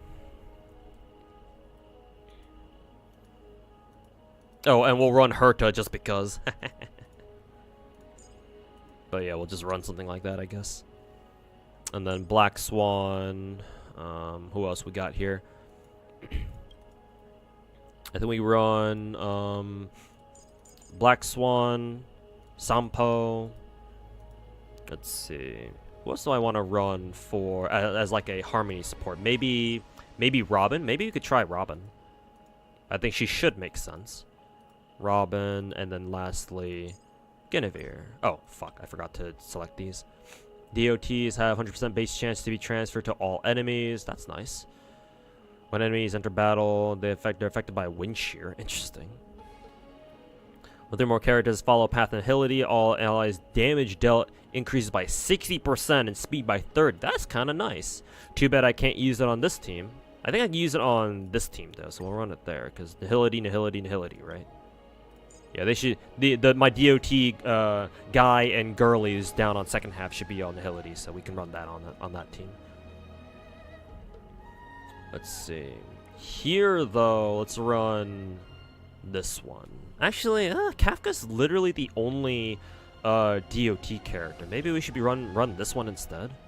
Yeah, let's run the wind shear one. Fuck it. Let's run the wind shear. Second buff for Kafka? Yeah, probably is, yeah. Because after I reread the first buff, I'm like, maybe it's not too great. It's not going to be too great for this team.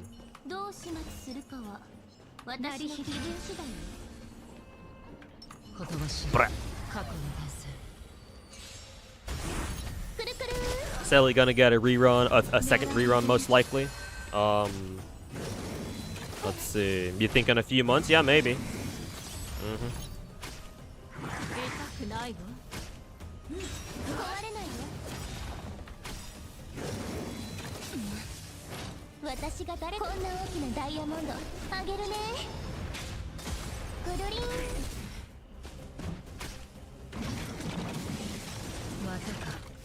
Honestly, the bleed damage is gonna be a fucking killer. I'm more scared of the bleed damage than the actual damage from the enemies themselves.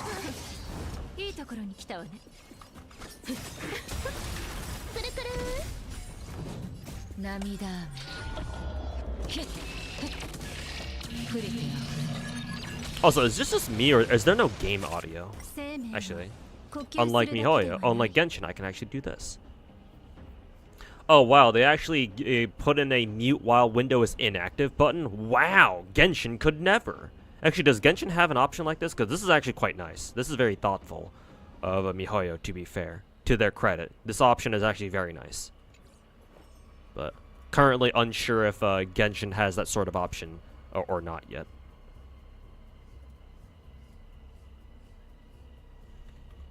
Let's see here.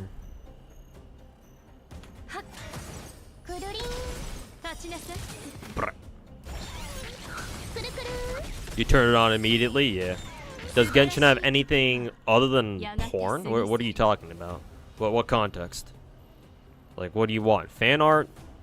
Animation? Like, Genshin does have everything, not just porn, you know? I mean, fuck, man. MiHoYo even holds a fucking, like, some sort of fair thing every year, like maybe once or twice every year, showcasing all the fucking cool-ass shit that its fans make in terms of, like, animation or, like, animation, fan art, webcomics or whatever. Hell, some people even, there are some channels out there dedicated to making Genshin in-game Genshin dishes.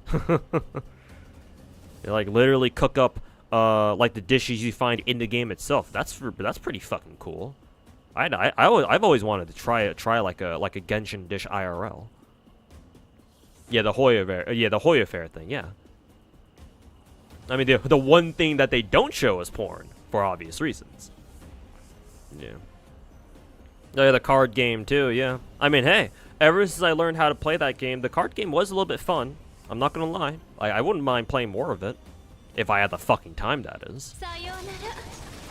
Like, I think they do a pretty good job on the fucking on the card game. I know it's a meme. It's like a meme for people to hate on the card game, but I respect it. I don't mind it. Is Boothill a good chat? Don't know. I want to give him a shot. Also, I didn't realize everybody was dead except for the pig. Kind of wasted Akron's ult there, unfortunately. Can you goon for a sec? Yeah, sure. We are all gooners here to a certain degree. If you're not, then why are you here? Why is Kafka that beautiful? I don't know. She just is. She's pretty fucking hot.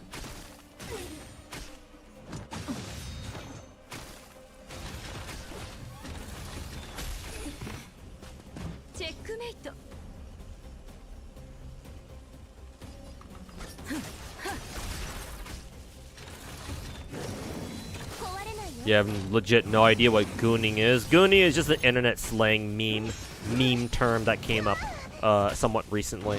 Like maybe within like the past maybe a year or so. Where it just describes somebody who just fucking masturbates all day.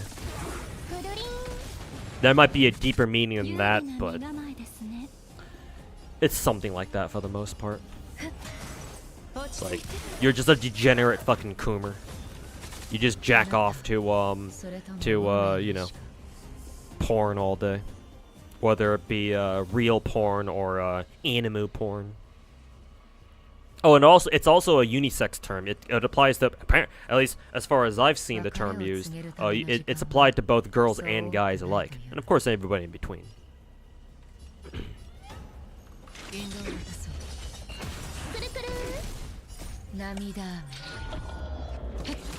You do it with my streams? I mean, given how many gacha games I have up at the same time, I understand. There's usually some girl I have on my stream that you can goon to be fair.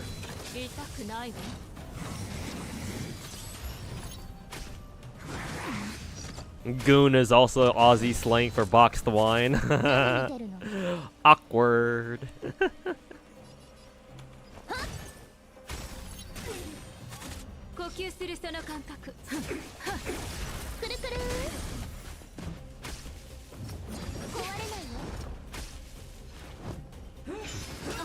Awkward. Just pulled Bushwind. Now you can be protected a bit better because all you had was Topaz, Akron, Jingli ratio, and Water Sword Boy. Yeah.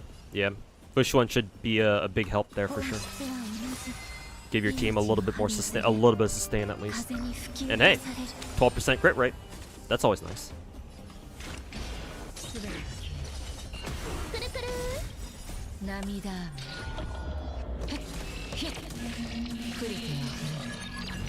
Did you see Nike's upcoming event? Yeah, Mr. Try, I have. I have. The Bunny Girl event. The game should be in maintenance now, so it should pop up by the time I wake up tomorrow for work. But yeah, looking forward to it for sure. Male! Bushwan is actually insane. Yeah, she's great. Highly recommend.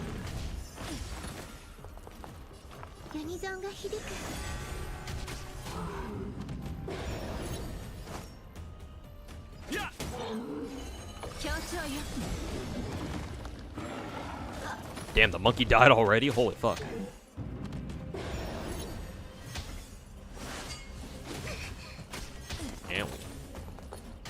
Damn, the damage buff goes ham here. Everyone's dying.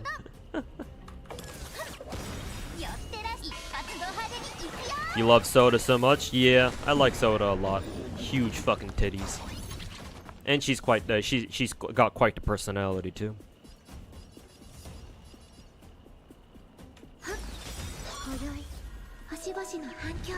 Actually, I probably should have saved the ult until I use Sampo and Black Swan, but whatever. Doesn't matter. Best song in the game. Here we fucking go.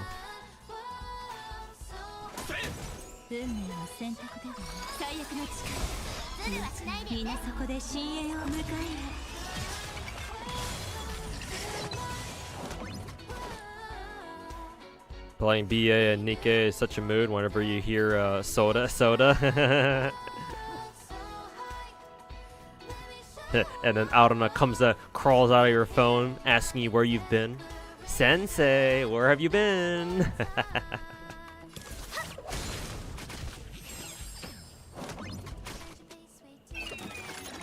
Hope is a thing of feathers. To be fair, I haven't listened to that song. If you're talking about the song that plays at the very end of Panakini's story, then it was very good. But I have to give it another listen. I just really like this song. I just really like Robin's ult song, just simply because it's such a vibe. Maybe the other song is technically better, but in terms of sheer vibes, like, I really like this song, man. Also, kind of a waste of an ult, but whatever.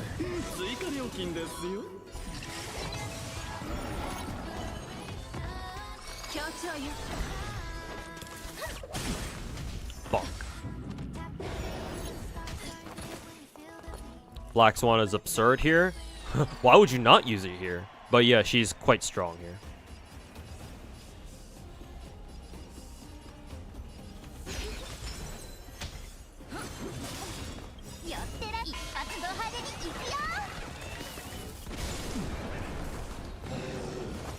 Have you tried the new event, the intergalactic the galactic baseballer or whatever? No, not yet. I probably won't be able to start tonight because I don't have much time. Can't be streamed for too long. Honestly, I'll probably play through a Pure Fiction and I'll call it a stream. Not only that, but I gotta go drive out and charge my EV. Cause I gotta go fucking charge at a public EV station. Goddamn. Fucking hate that shit. So yeah, we can't be on stream for too long today.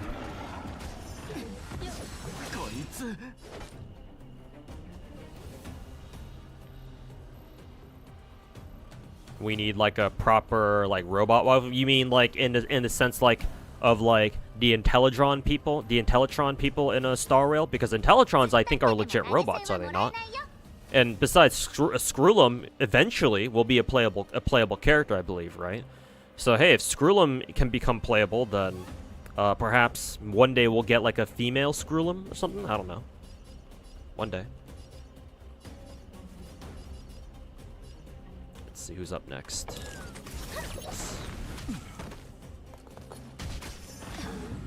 Hook will be your Sam. True.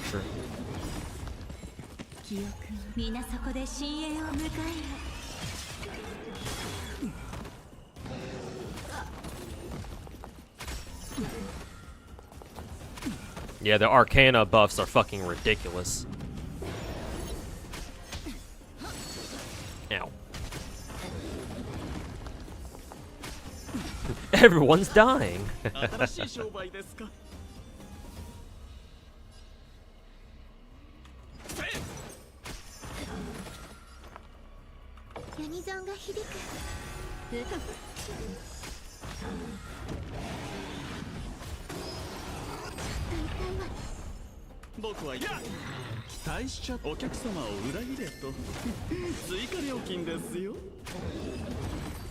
Skrullum the goat debuffing enemies with facts and logic. I mean, he wouldn't be part of the Genius Society if he didn't. Oh, excuse me.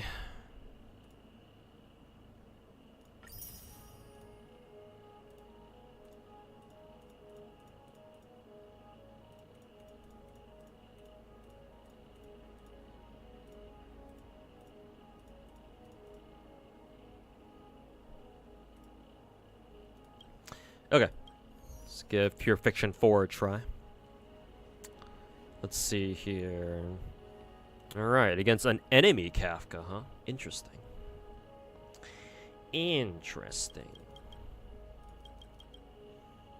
So I think here we definitely want to take Robin. We definitely want to take Robin with us. We definitely take Guinevere. Where is she? Up here. We'll definitely take an Iphon.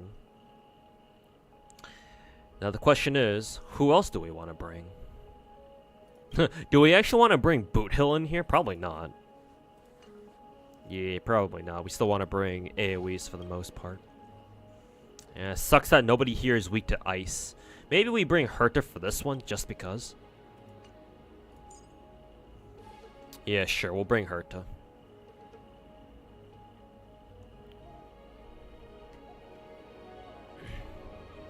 Herta, Robin.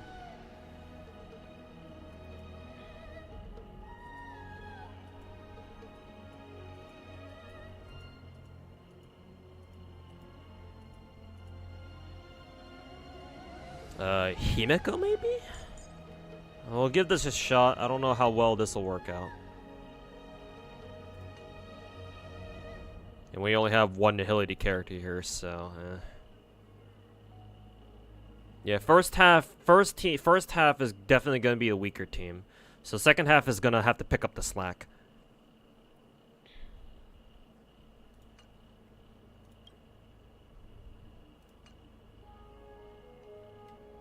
So yeah, we're going to go hard on second team here.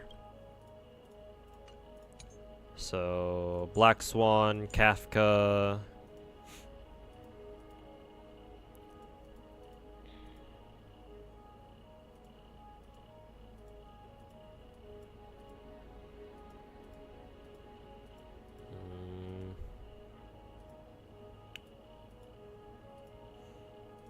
I guess we could bring Acheron again, I guess, yeah. Where's Sampo? Sampo and then Acheron, I guess. Doesn't be a weird fucking team, but yeah. Let's do it. You have a question for your account? You have the complete FUA team, and you have Acheron free-to-play team, but to get the best value, if you're seeing... So you're seeing if you're pulling for a Fushuan, but you're interested in Rowan May, who they say is coming in the next patch. She is. Who should you consider between the two? Personally, I would go for Ruin May. I think Ruin May will better future-proof your account. Not to mention she's Harmony, and Harmony is the best is the best class in the game, bar none. That being said, I think Fushuan will give you a more immediate impact on your account. She'll have a faster, more immediate impact on your account. But if you care about that, if you just want to be able to clear like I don't know, Pure Fiction now or like MOC now, then sure, pick up Fushuan. But if you want to like think long term, right? If you know you're gonna be sticking around Star Rail for a while, and you wanna plan ahead or plan for longer, then I would say Ruin May is the better choice. You should say for Ruin May. Ultimately up to you. They're both fantastic characters. I just give the edge to Ruin May. But you know, you're perfectly valid for going for Fushuan instead. Honestly, at that point, if you're into waifus, at that point, they're both great characters. So just go for whoever you like more, I suppose. But you did say specifically gameplay wise, so I would say Ruin May, because again, she better future proofs your account. Not to say that Fushuan can't do that either. It's just Ruin May like has a more distinct purpose, especially now that break teams are going to be a thing if they're not already. With you know, especially us having access to HMC now. But yeah, that would be my take. Doesn't HMC compete with Ruin May? No, they work fantastically together. No, they work amazing together. It's kind of the whole point.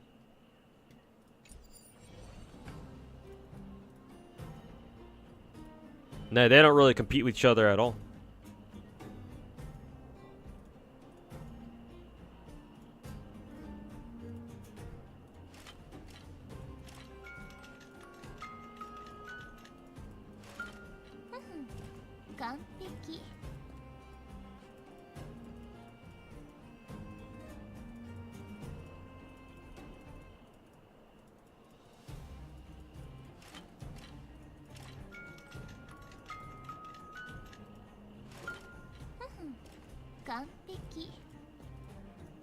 Okay, let's get on with it.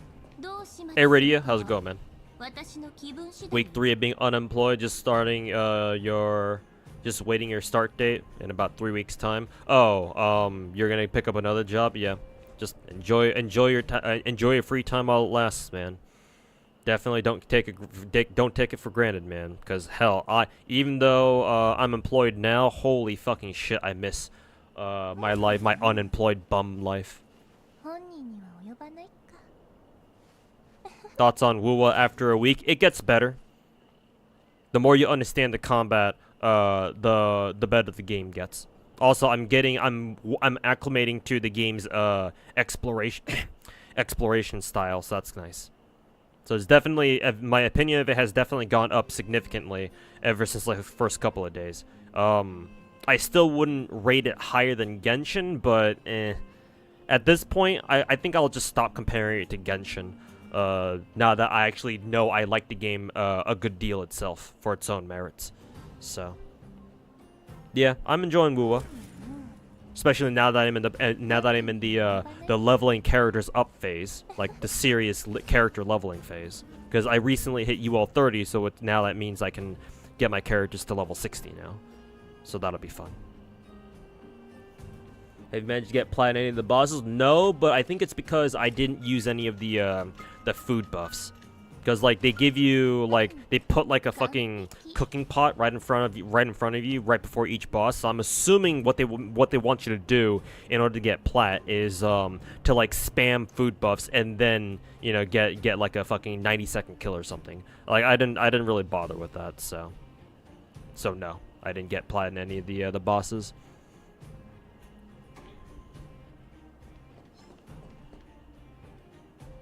It's nice that you don't have to roll for characters just for basic exploration quality of life improvements. Yeah, Genshin couldn't, literally Genshin could never.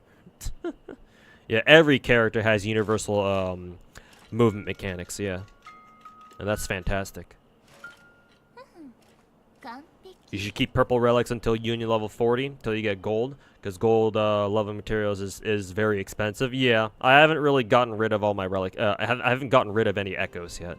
I mean, I haven't really focused that much on echoes to begin with, so yeah, I haven't really touched any of my relics or any of my echoes. They've all been just hanging out for so far.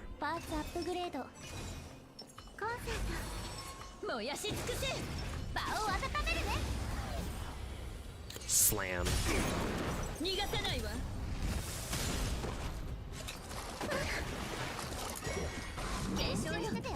Oh, this asshole again. I remember you.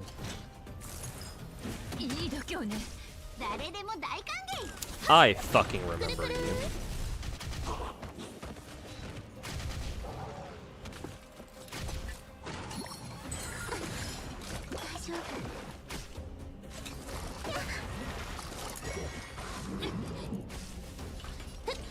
Honestly, you may actually need like a healer for this, just to deal with these initial robots is fucking bullshit.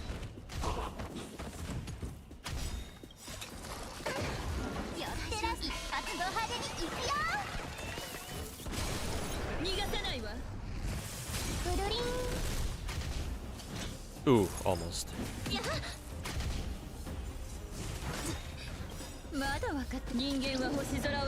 Found a video about farming echo rafts. Oh, nice. Thanks, Hannah.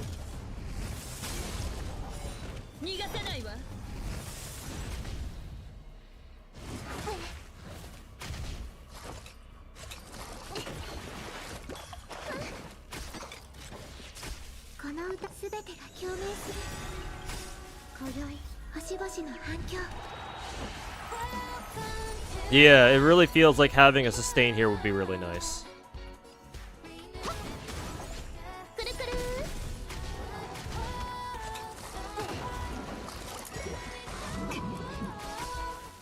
Yeah, see?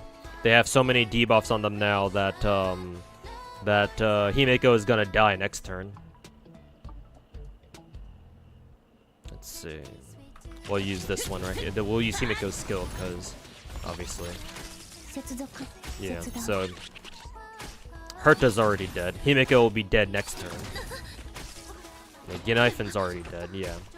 So you need to have a sustain here. Let's see. Yeah, just return to pure fiction. Just remove Herta. Yeah, we'll probably just get replace Herta with an actual sustain. I'll put Himeka up first though. Put all my high HP characters in the middle.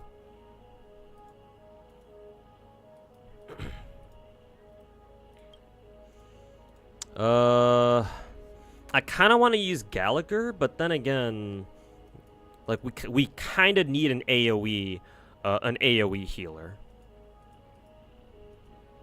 So like Gallagher might be nice, but like I'm afraid that he won't be able to heal people as well as maybe he should. Or maybe maybe that we should also, yeah, English is hard. Maybe not as well as maybe you know, not as much as is required. I don't know.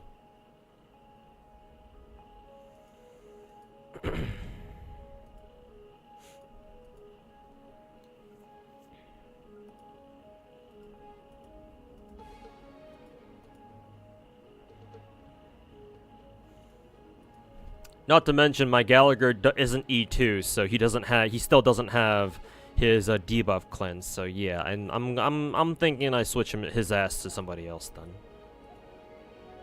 Question is who? The question is who? Honestly, maybe we bring Natasha because she's physical.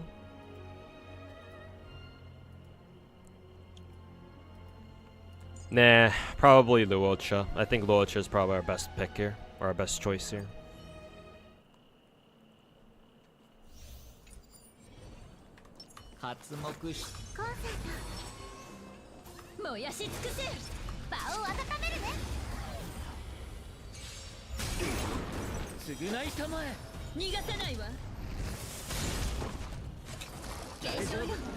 Adventuring? Oh yeah, that's right. Adventuring. We can use his ass here too. Yeah. Shows you how little I fucking use his ass.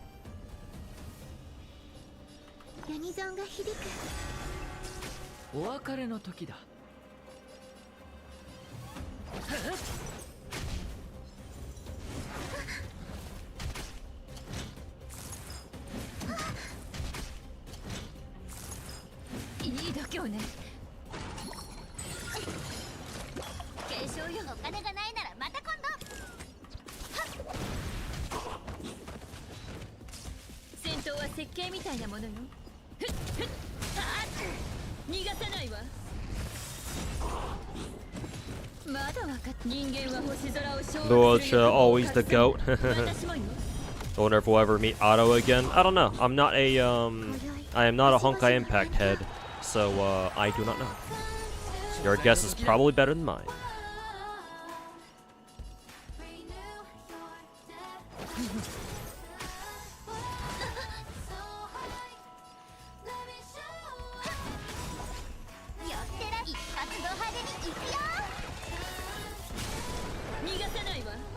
You wanted to check if you had enough gems with your tickets for a temple. You actually click confirm instead of cancel, so now you have boothill instead of Fushuan. Yuck.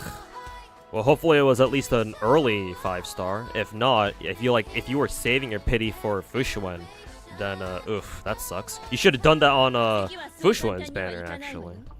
But oh well, it is what it is, I guess. Also, Clara, yeah, Clara could have been useful here too.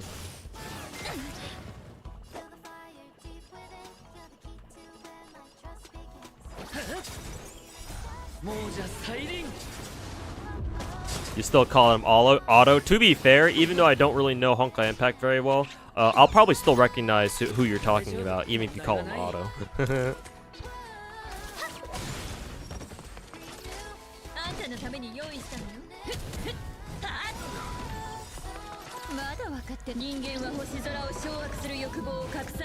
Should have, just wasn't thinking. Yeah, it happens. No, it was like 60, 70. Oof. Yeah. I mean, hey, if it makes you feel any better, back during Aventuring's banner, I accidentally did four multis on character banner when I already had Aventurine, and I was trying to go for his light cone instead. So I know what that feels like. Sort of.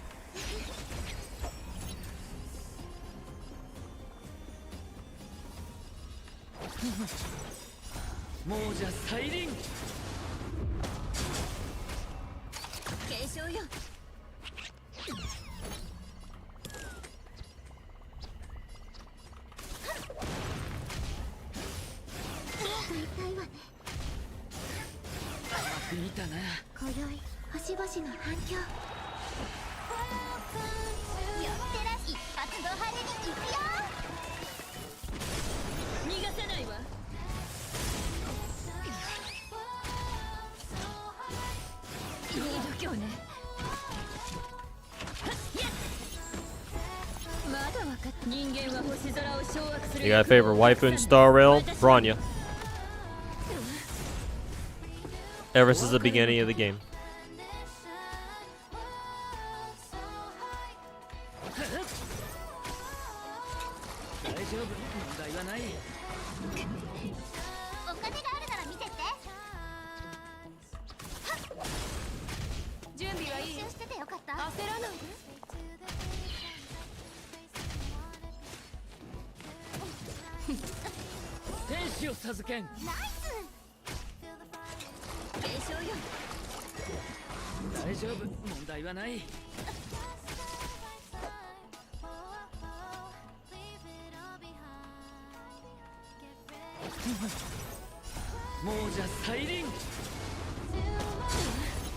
Yeah, 120 crit damage in her fire MC. Bad luck or good luck?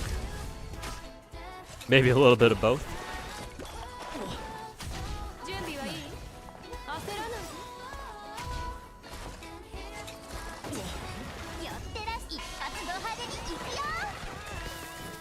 Expected Tingyan or Yukong. I do really like Tingyan. Yukong is pretty good too. But no, my favorite character is Bronya.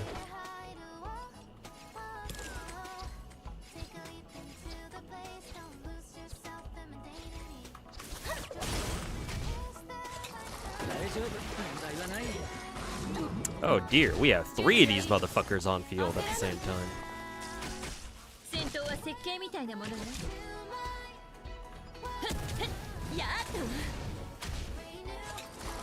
That can only ever end in one way. Look at all these debuffs we're about to take. The Lich is probably just straight up dead as soon as it gets to his turn.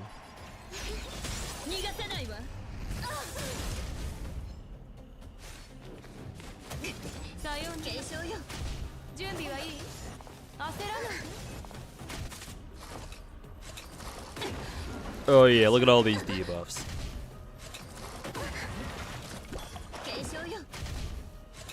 At least this team did pull their weight here. They did better than I expected. What, 27,000? Wow, he almost died. He fucking almost died. Yeah, Guinevere's dead. Himiko's dead. Yeah, it's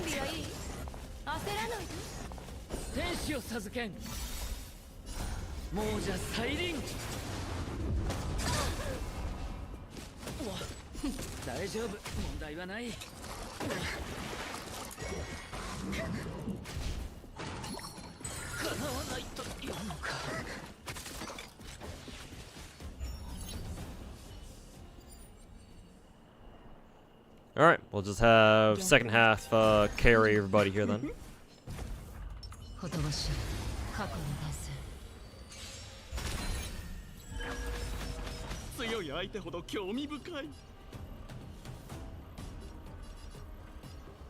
see.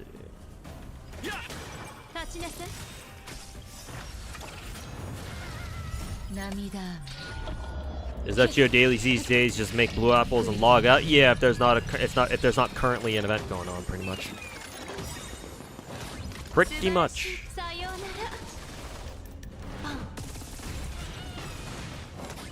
大使ちゃお客様を裏切れと追加料金ですよ。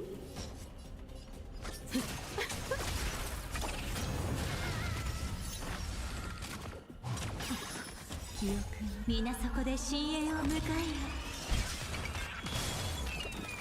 We just got Trom. We've had Trom for a couple weeks now. Like, I'm done with Trom, just off of like mostly nat AP. So like, if you're not done with Trom yet, then that means you just haven't been playing it at all.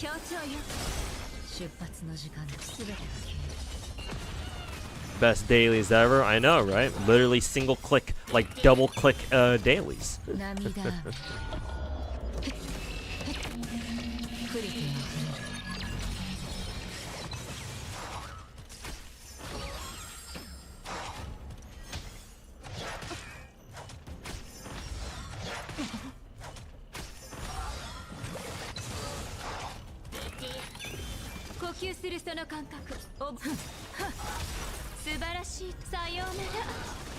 Don't call you. Oh, you haven't finished Trom yet? Yeah. Take your time with it, obviously.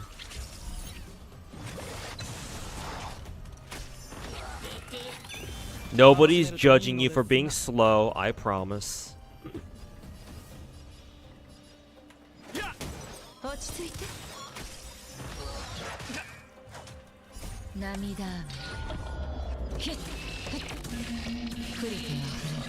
Any thoughts on Firefly so far, or have you not been checking out leaks?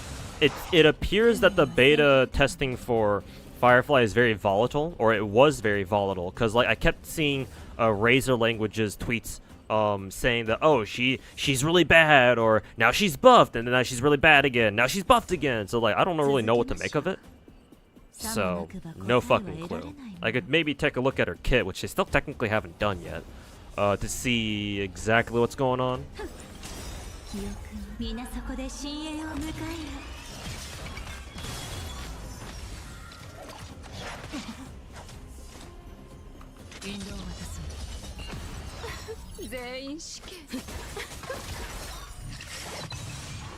Or maybe later.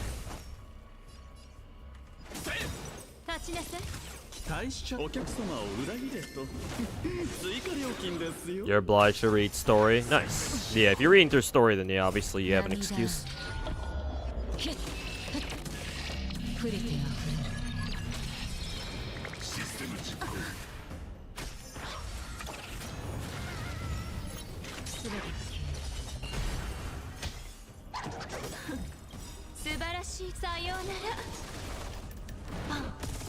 Currently, she can work with attack buffers when previously she couldn't. Okay, so she's better then.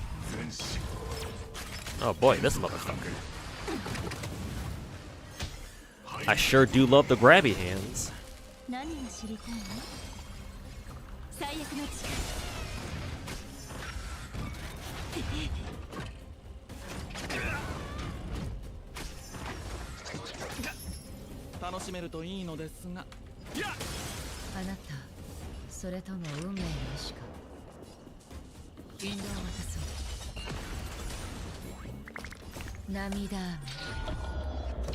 Yes, Univator. They have always been like this with the leaks. The thing you have to understand with MiHoYo games, that is Genshin Impact and Star Rail, there have always been leaks ever since the games came out. Even with Genshin Impact back 4 years ago. No, these two games have always had leaks. So you will always hear about them. I kind of want to use Black Swan's skill here because I think she should be able to get her ult here. Yeah, I think that's what I'll do. Skill and ult. King Bamba, thanks so much for the 5 gifted subs, man. Really appreciate it. Hope you're enjoying your time here. Hopefully you're over in Pocket Shock's channel as well. What's she doing right now? I think she was streaming earlier, right? I don't know if she's still streaming. She probably is. But yeah, thanks for the 5 gifted, King Bamba. Appreciate it, man.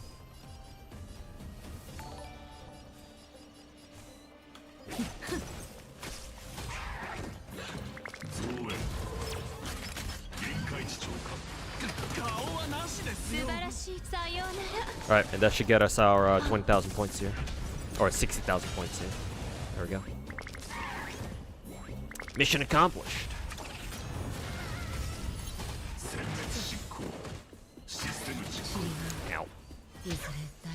これでは大損です。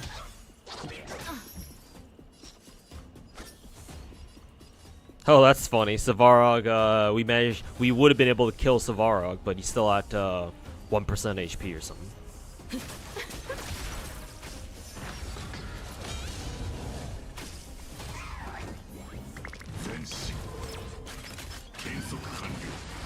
Brrr. Yeah. It's Black Swan against the world.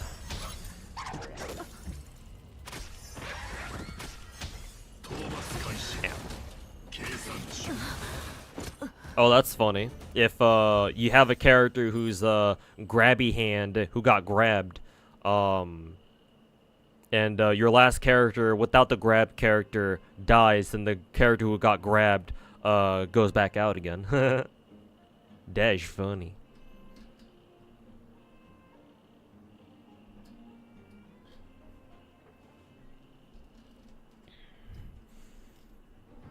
You know, it's not as much as Pocky, but you don't forget your OG streamer. I mean, hey man, I'll take whatever I can get. She doing Grail for it right now? Okay, that makes sense. It's become a very annoying problem for that game. I mean, if you want to see it as a problem, sure. Here's the thing though, Univator. In my humble opinion, leaks are actually overall good for the game.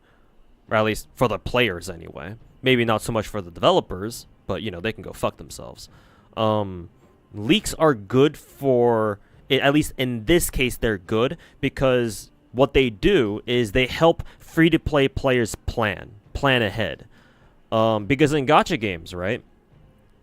Normally, if you have normally in a gacha game, right, future content is a surprise. I mean, that's kind of supposed to be how it is, right? You don't know what you're going to get in the future.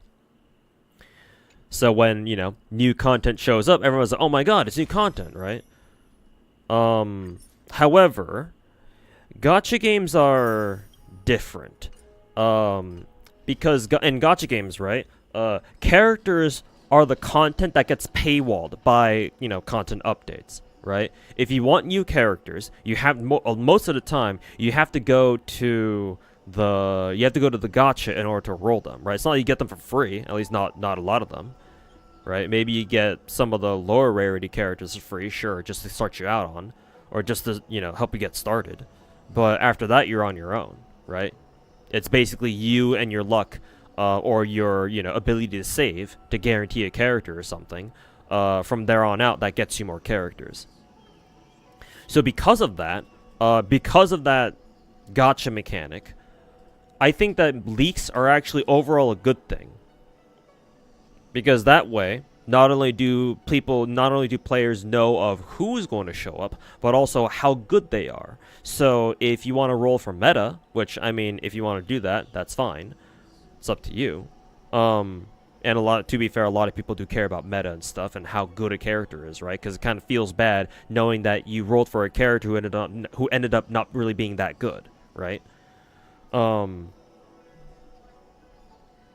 yeah. If you have leaks that not only tell you who a character is coming up or which character is coming up, but also how good they are, then it just helps free-to-play players plan that much better.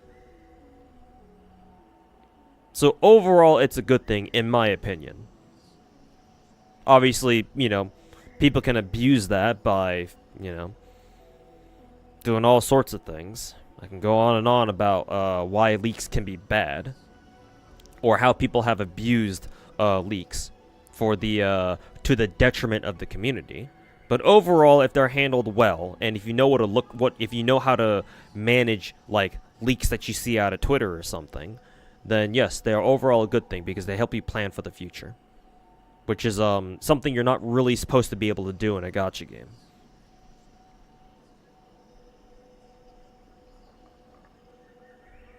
So. Not really a problem, but it depends on who you ask. There are definitely some people out there who are very annoyed by leaks and wish that, you know, Genshin and Star Rail never had any leaks to begin with. But, you know, if that's their problem, then they should take it up with MiHoYo. Yeah, Unk, I agree. Story leaks are trash. Even if I don't, even if I think Panakini's story sucks, or well, I don't think it sucks. I just don't think it's that good. But like, yeah, even if I don't really think very highly of like Star Rail story, a Genshin story, I still don't agree with people leaking story because that shit sucks. Yes. Because there are some people out there who actually do enjoy this story. So for their sake, no, there should not be any story leaks. Just character leaks and gameplay leaks. That's it. No story leaks, please. Oh, you tabbed into the wrong stream. Meant to type that in FODMAS stream. Hey, thanks for stopping by.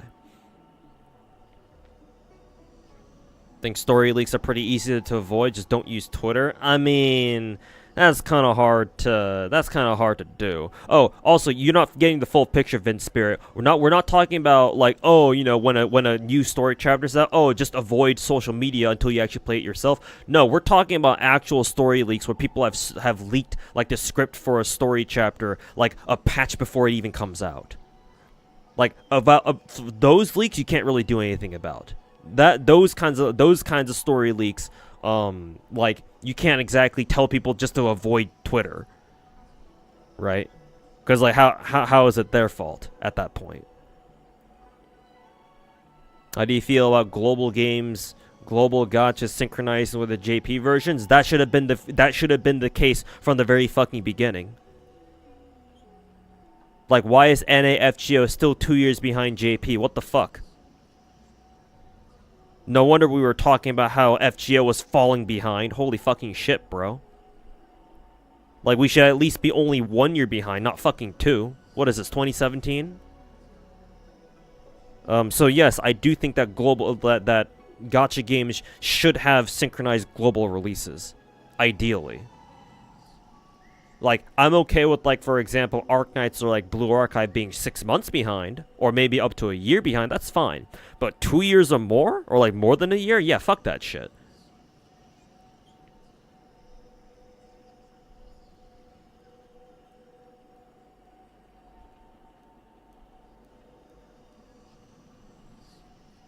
Leaks are good for devs? Not entirely, no.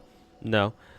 They can be good. In my honest opinion, MiHoYo should take advantage of leaks and play it to their strengths. Like, take advantage of them in order to make the game better, to make the characters that they're testing better, blah blah blah, yada yada yada.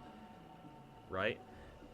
Because imagine, right, in a hypothetical scenario where Genshin, MiHoYo, the Genshin team of MiHoYo anyway, comes out with a new 5-star limited character, right, and they put them through beta, and you know, people that get their hands on the open, it's not an open beta, but people get their hands on the beta client, they test them, they're like, oh, this 5-star character isn't that good, you guys shouldn't roll for them, blah blah blah. What MiHoYo should do is they should pay attention to the leaks, see who's not very strong, and then make sure to buff them so that by the time full release comes out, they're actually considered a good character, or that they're considered a strong character, right? Because, you know, like with what's going on with Firefly, right? People will hear, or people will find out, oh, wait a minute, they buffed this character really, really hard. And so they'll spread that on Twitter, and so they'll get everyone excited for this new 5-star character, right? That's how MiHoYo should handle these leaks, but they're so fucking arrogant, and they have their heads stuck up so far up their asses, they can't even see the light of day. So they don't use they don't use leaks to their fullest potential. They don't use them to their advantage, as they should. All right, good night, RJD. Have a good one, man. And yeah, I should probably get off stream. I should get off stream pretty soon here. Don't have much time left. Like, they can be good for devs, the leaks, that is, but in MiHoYo's case, they don't really use them very well. So from their perspective, they're bad.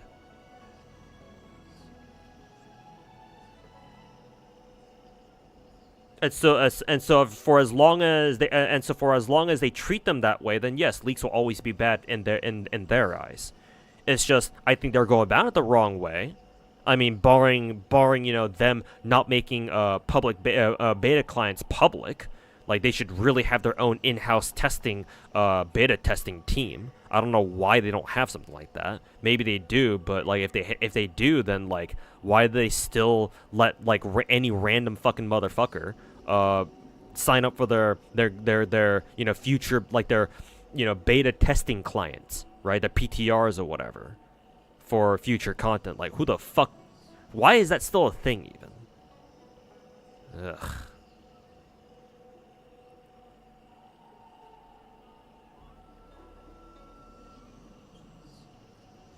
Yeah, I think most people will agree that story leaks are bad, but character leaks are whatever. Like, it's fair game.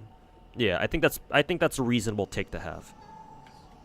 There was one time when Topaz's ENVA commented on leaks. Leaks are so disrespectful for the teams who work tirelessly to give us content they're proud of. Just be patient or apply for betas. Don't ruin the magic and surprise for everybody. Oh, so she's actually okay with like beta leaks. Cause like that's most of what we get anyway. Maybe she's maybe she's specifically talking about like the story leak that happened allegedly for Star Rail or something.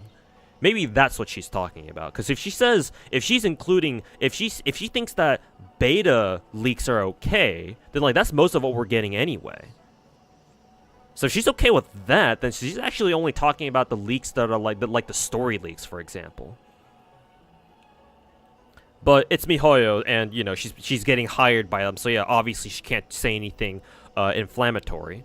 But I'm not a MiHoYo shill, so I can say this. You know, half of this shit is MiHoYo's fault, so they can go fuck themselves. Like, maybe some leaks are legitimately not their fault. Like, for example, the story leaks, sure. I can believe that their story leak wasn't their fault. I mean, ideally it shouldn't be. But, like, for, like, gameplay leaks, if we're talking about gameplay leaks, then yeah, MiHoYo can go fuck themselves. They brought this shit on themselves.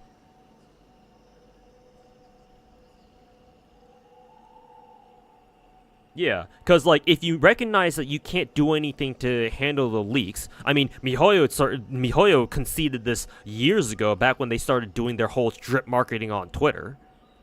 So even MiHoYo knows, it has admitted themselves, maybe not publicly, but through their actions they basically admitted that they can't control the leaks completely. Right? Because if they could, why would they bother doing like fucking, you know, Twitter drip marketing where whenever we're about to get a new patch, they drip market the next characters for the next patch after that. Right? So like part of the shit is on MiHoYo themselves too. Like why can't they keep a lot of these leaks under control themselves? I don't know. Maybe they're just that incompetent, I guess. But you know, it is what it is.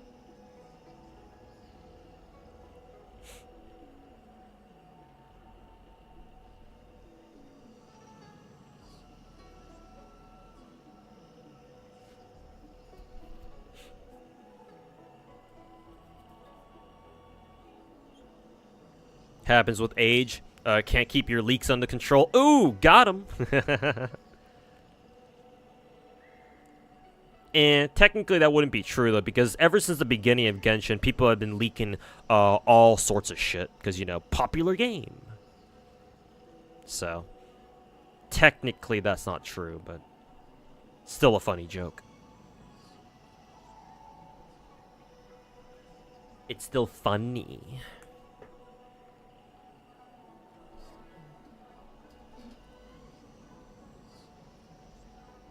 Spoiling Sam Firefly was horrible on their part.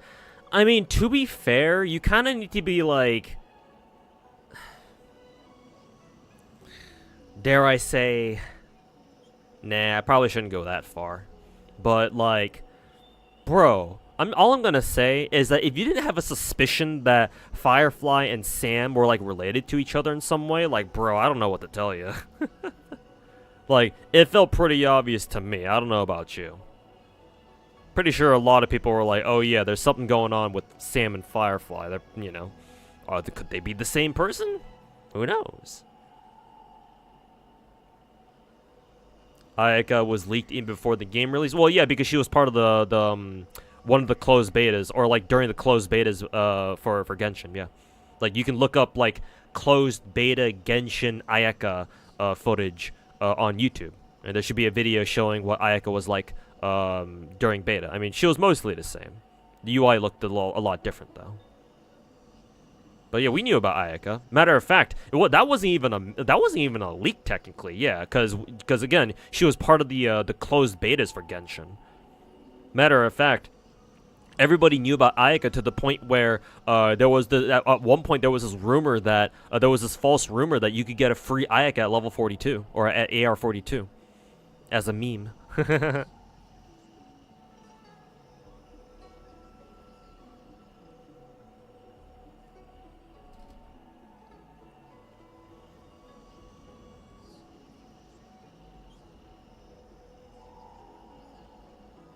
It was obvious they were related, but that the fact that they were the same person wasn't really very clear.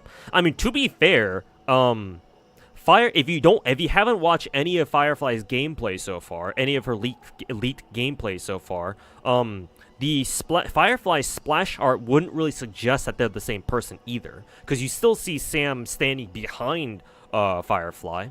Because like if for example, if MiHoYo had drip marketed Sam and they depicted her like with Sam's armor literally bleeding off her, or like it's like forming over, then that's a dead giveaway. Then that would be, oh yeah, there's no doubt about it, they're like basically the same person, right? But at least with Firefly's splash art, you still see Sam behind her, and they're portrayed as two different entities. So again, if you haven't watched Firefly's leaked gameplay, specifically her ult animation, then yeah, you wouldn't know, technically, unless the flavor text unless the flavor text was the one that spoiled it, basically saying, oh yeah, you know, I'm Firefly and I'm Sam, or whatever the fuck.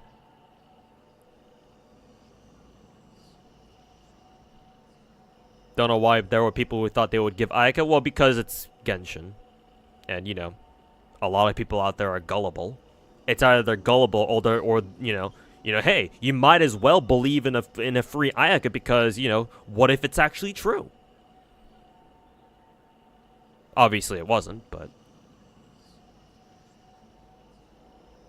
the issue is that maxing one character takes so long in Star Rail that without leaks, free-to-play players probably wouldn't be able to keep up with the character release schedule, even if they could get the characters.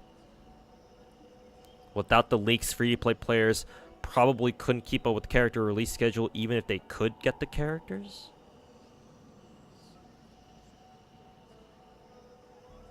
Even with leaks, free-to-play players won't be able to get everybody, you know that, right? Like, unless they just get lucky every single banner, but yeah, good luck with that. Even with leaks, that wouldn't make a difference, to be honest with you. Star Rail is so much better when it comes to treating the players. I mean, yes, but at the same time, knowing other gacha games, they're nowhere near as generous as they could be. But you know, it's MiHoYo, so what did you expect? Chlorine teaser is out, by the way. Oh, cool.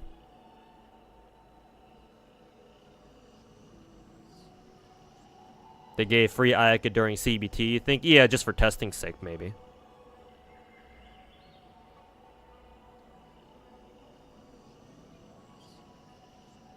Pretty sure he meant pre-farming for materials, which is nonsense. Even if you meant for materials, yeah, no. As a free-to-play player, I don't even know if you'd be able to prepare for every single story before then. I mean, hey, what the fuck is the point of talking about pre-farming for materials if you can't even get the character in person, the character in question anyway? Like, why are you pre-farming for a character you don't even know you're gonna get?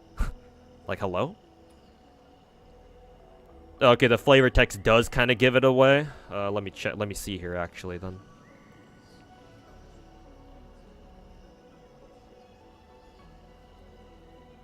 Because, yeah, maybe the flavor text does, in fact, like, make it a dead giveaway. Who knows?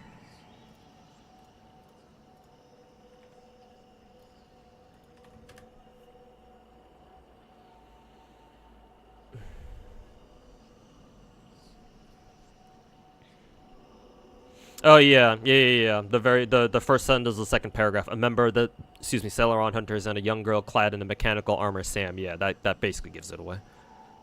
Yeah. So they're like, I guess you could do some mental gymnastics that, oh yeah, but maybe Sam's still a different person because, you know, he's still like a, maybe the armor set has its own sentience, but nah, it's more or less the same person.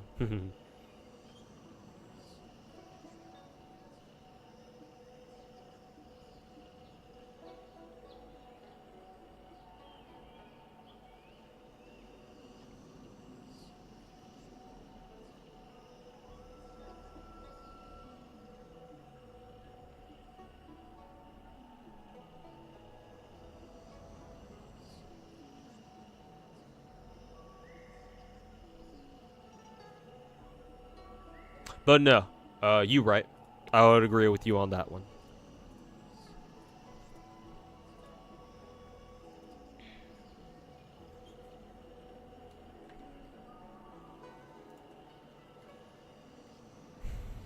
Maybe Sam has her nine-tailed beast form.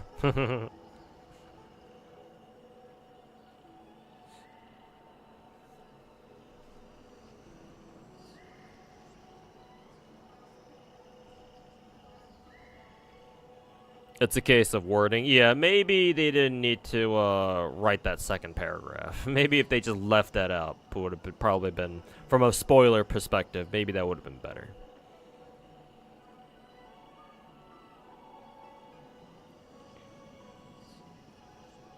Imagine demanding respect from a multi-billion-dollar company. Couldn't be me. Yep. Fuck 'em. Fuck MiHoYo. And while we're at it, fuck most gacha game developers and companies.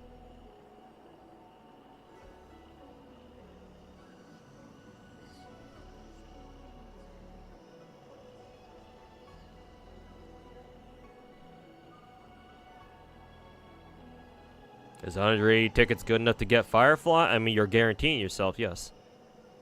So the answer is legitimately yes. You are guaranteed a Firefly with the 180 tickets, assuming you're starting from bottom of pity.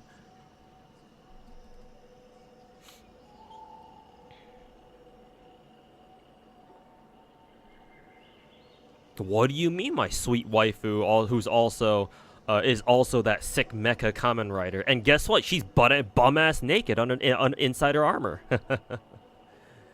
Even better.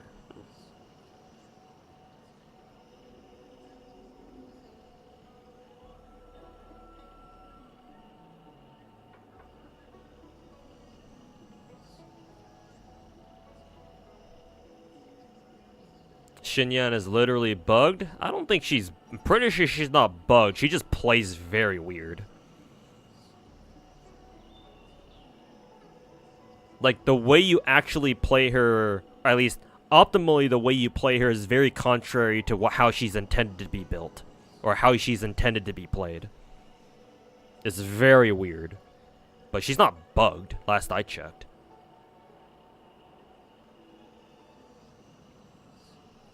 If she were, then MiHoYo would have fixed her, because people would have found out about it. And then again, it's Xinyan. The Chinese players certainly don't give a shit about her, so maybe they could have gotten away. Maybe they could get away with it, actually. Her shield sometimes doesn't count the right amount of enemies. It depends on if she. It depends on her constellation, I think. She has to hit the shitty part about her skill is that if she's not at that constellation level where she needs to hit one less enemy to get her shield, she needs to hit at least like 2 enemies or something. That's a lot, actually, considering it's a fucking 20-second cooldown skill, which is ridiculous. Like, I've actually used Xinyan quite a fair bit back in the day, because I actually have her built, and I have used her rather extensively. But no, I don't think her shield was bugged. It's kind of annoying to get, sure, but bugged? I don't know about that. Have they fixed Dehia's hitbox issues? What do you mean hitbox issues?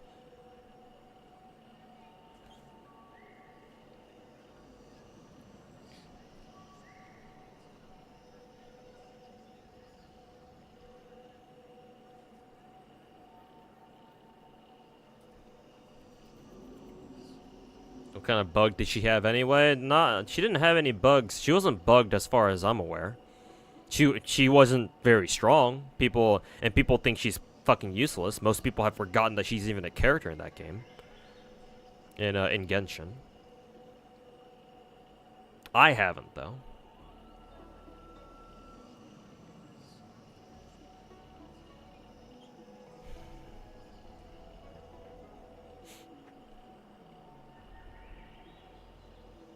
Genshin needs more permanent characters.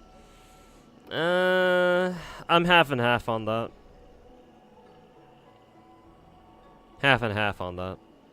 Like, I see where you're coming from, but at the same time, there are still some people to this day who have been playing Genshin for the past 3-4 years who still have not gotten that one perma character that they're looking for. So you add more perma characters in it, and it gets even harder for them to get that one perma character that they've been looking for the past like 3-4 years.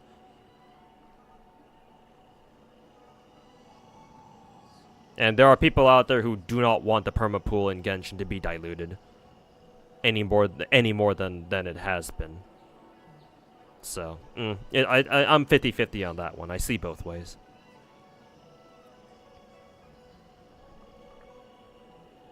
Make older characters limit. That I can get behind. Yes, yeah, that I can get behind. I think most people will be okay with that. Most people, I think. I don't know. Maybe not. She had issues. They had issues where her skill couldn't hit tall enemies. Like, what kind of enemies for would you say? Because I have never had an issue with Dehya like literally not being able to hit things. And I'm a Dehya main. I've been playing Dehya ever since she came out. So if she ever had a bug like that, I didn't see it.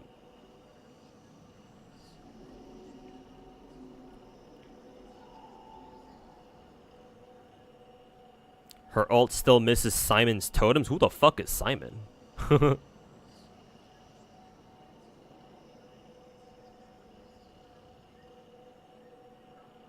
Xinyan considered forgotten. Both Alloy fans in shambles. I mean, I know you're just memeing, but just because one character is forgotten doesn't mean another character can't be forgotten too. Acting like being forgotten is like a mutually exclusive thing.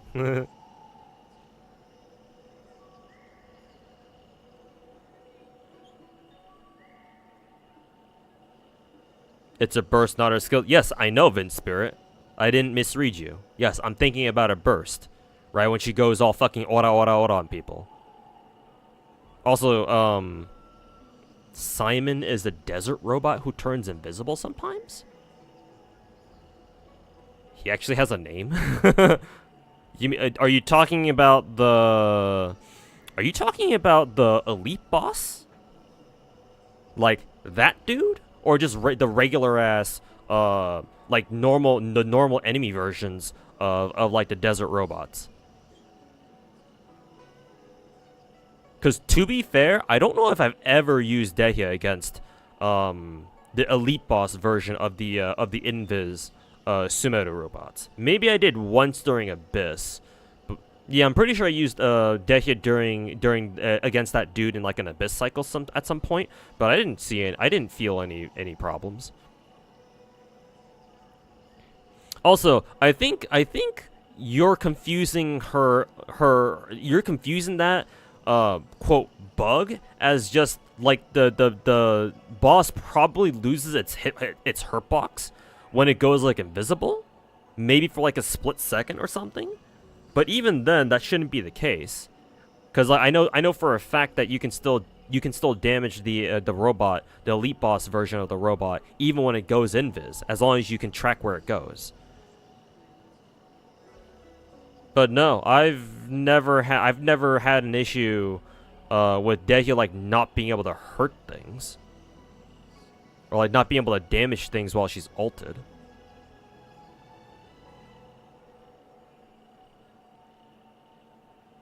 Maybe they fix it then? If they did, then it must have been an issue like a long time ago. But yeah, no, I know I've used Dehya in like a recent Abyss cycle where Simon did show up. And I did use Dehya against him just for shits and giggles, and she was able to hit him just fine. Like, for fuck's sake, like, Deja can even reach enemies who get sucked by Venti's ult. So, like, her ult does have some vertical reach to it, thankfully. Wasn't Alloy forced into the game by Sony? Yes, because of their PlayStation deal.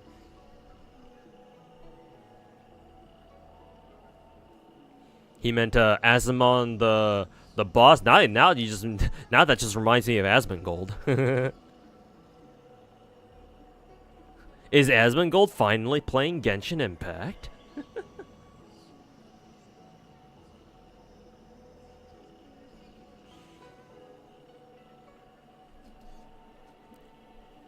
Why doesn't MiHoYo buff characters? No idea. I think they should too. Yeah. It would be like a perfect patch. It would be like a perfect like mid-season or like mid-cycle patch content or something like that. Don't know why they never do it. And yeah, I agree, they should. Matter of fact, it's one of the things I suggest that they do in my how to improve Genshin video that I made a couple months ago.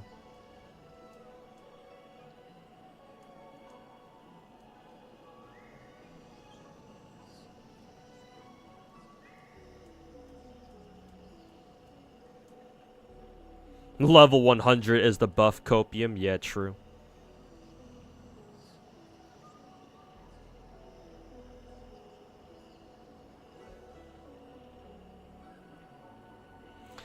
But yeah. Anyways, chat. It was nice talking with you all, or it was nice chatting it up with you all. I gotta get going, because still got work tomorrow. Because work fucking blows massive dick. And not only that, like I said, I gotta go charge my AV, and I can't charge it at home because I have no port at home, so. That shit blows. So yeah, thanks for hanging out, everybody. Appreciate you guys sticking around, or hanging out with me. Let me go see who I can, let me see who I can go, raid real quick. No surprise, not a lot of people are streaming Star Rail right now because everybody's obsessed with the weather and waves right now. Anyone for Nikkei, you can do the update now. Oh yeah, that's right, we can pre-download the update. So I'm gonna go raid Ruby. You guys can go hang out with her.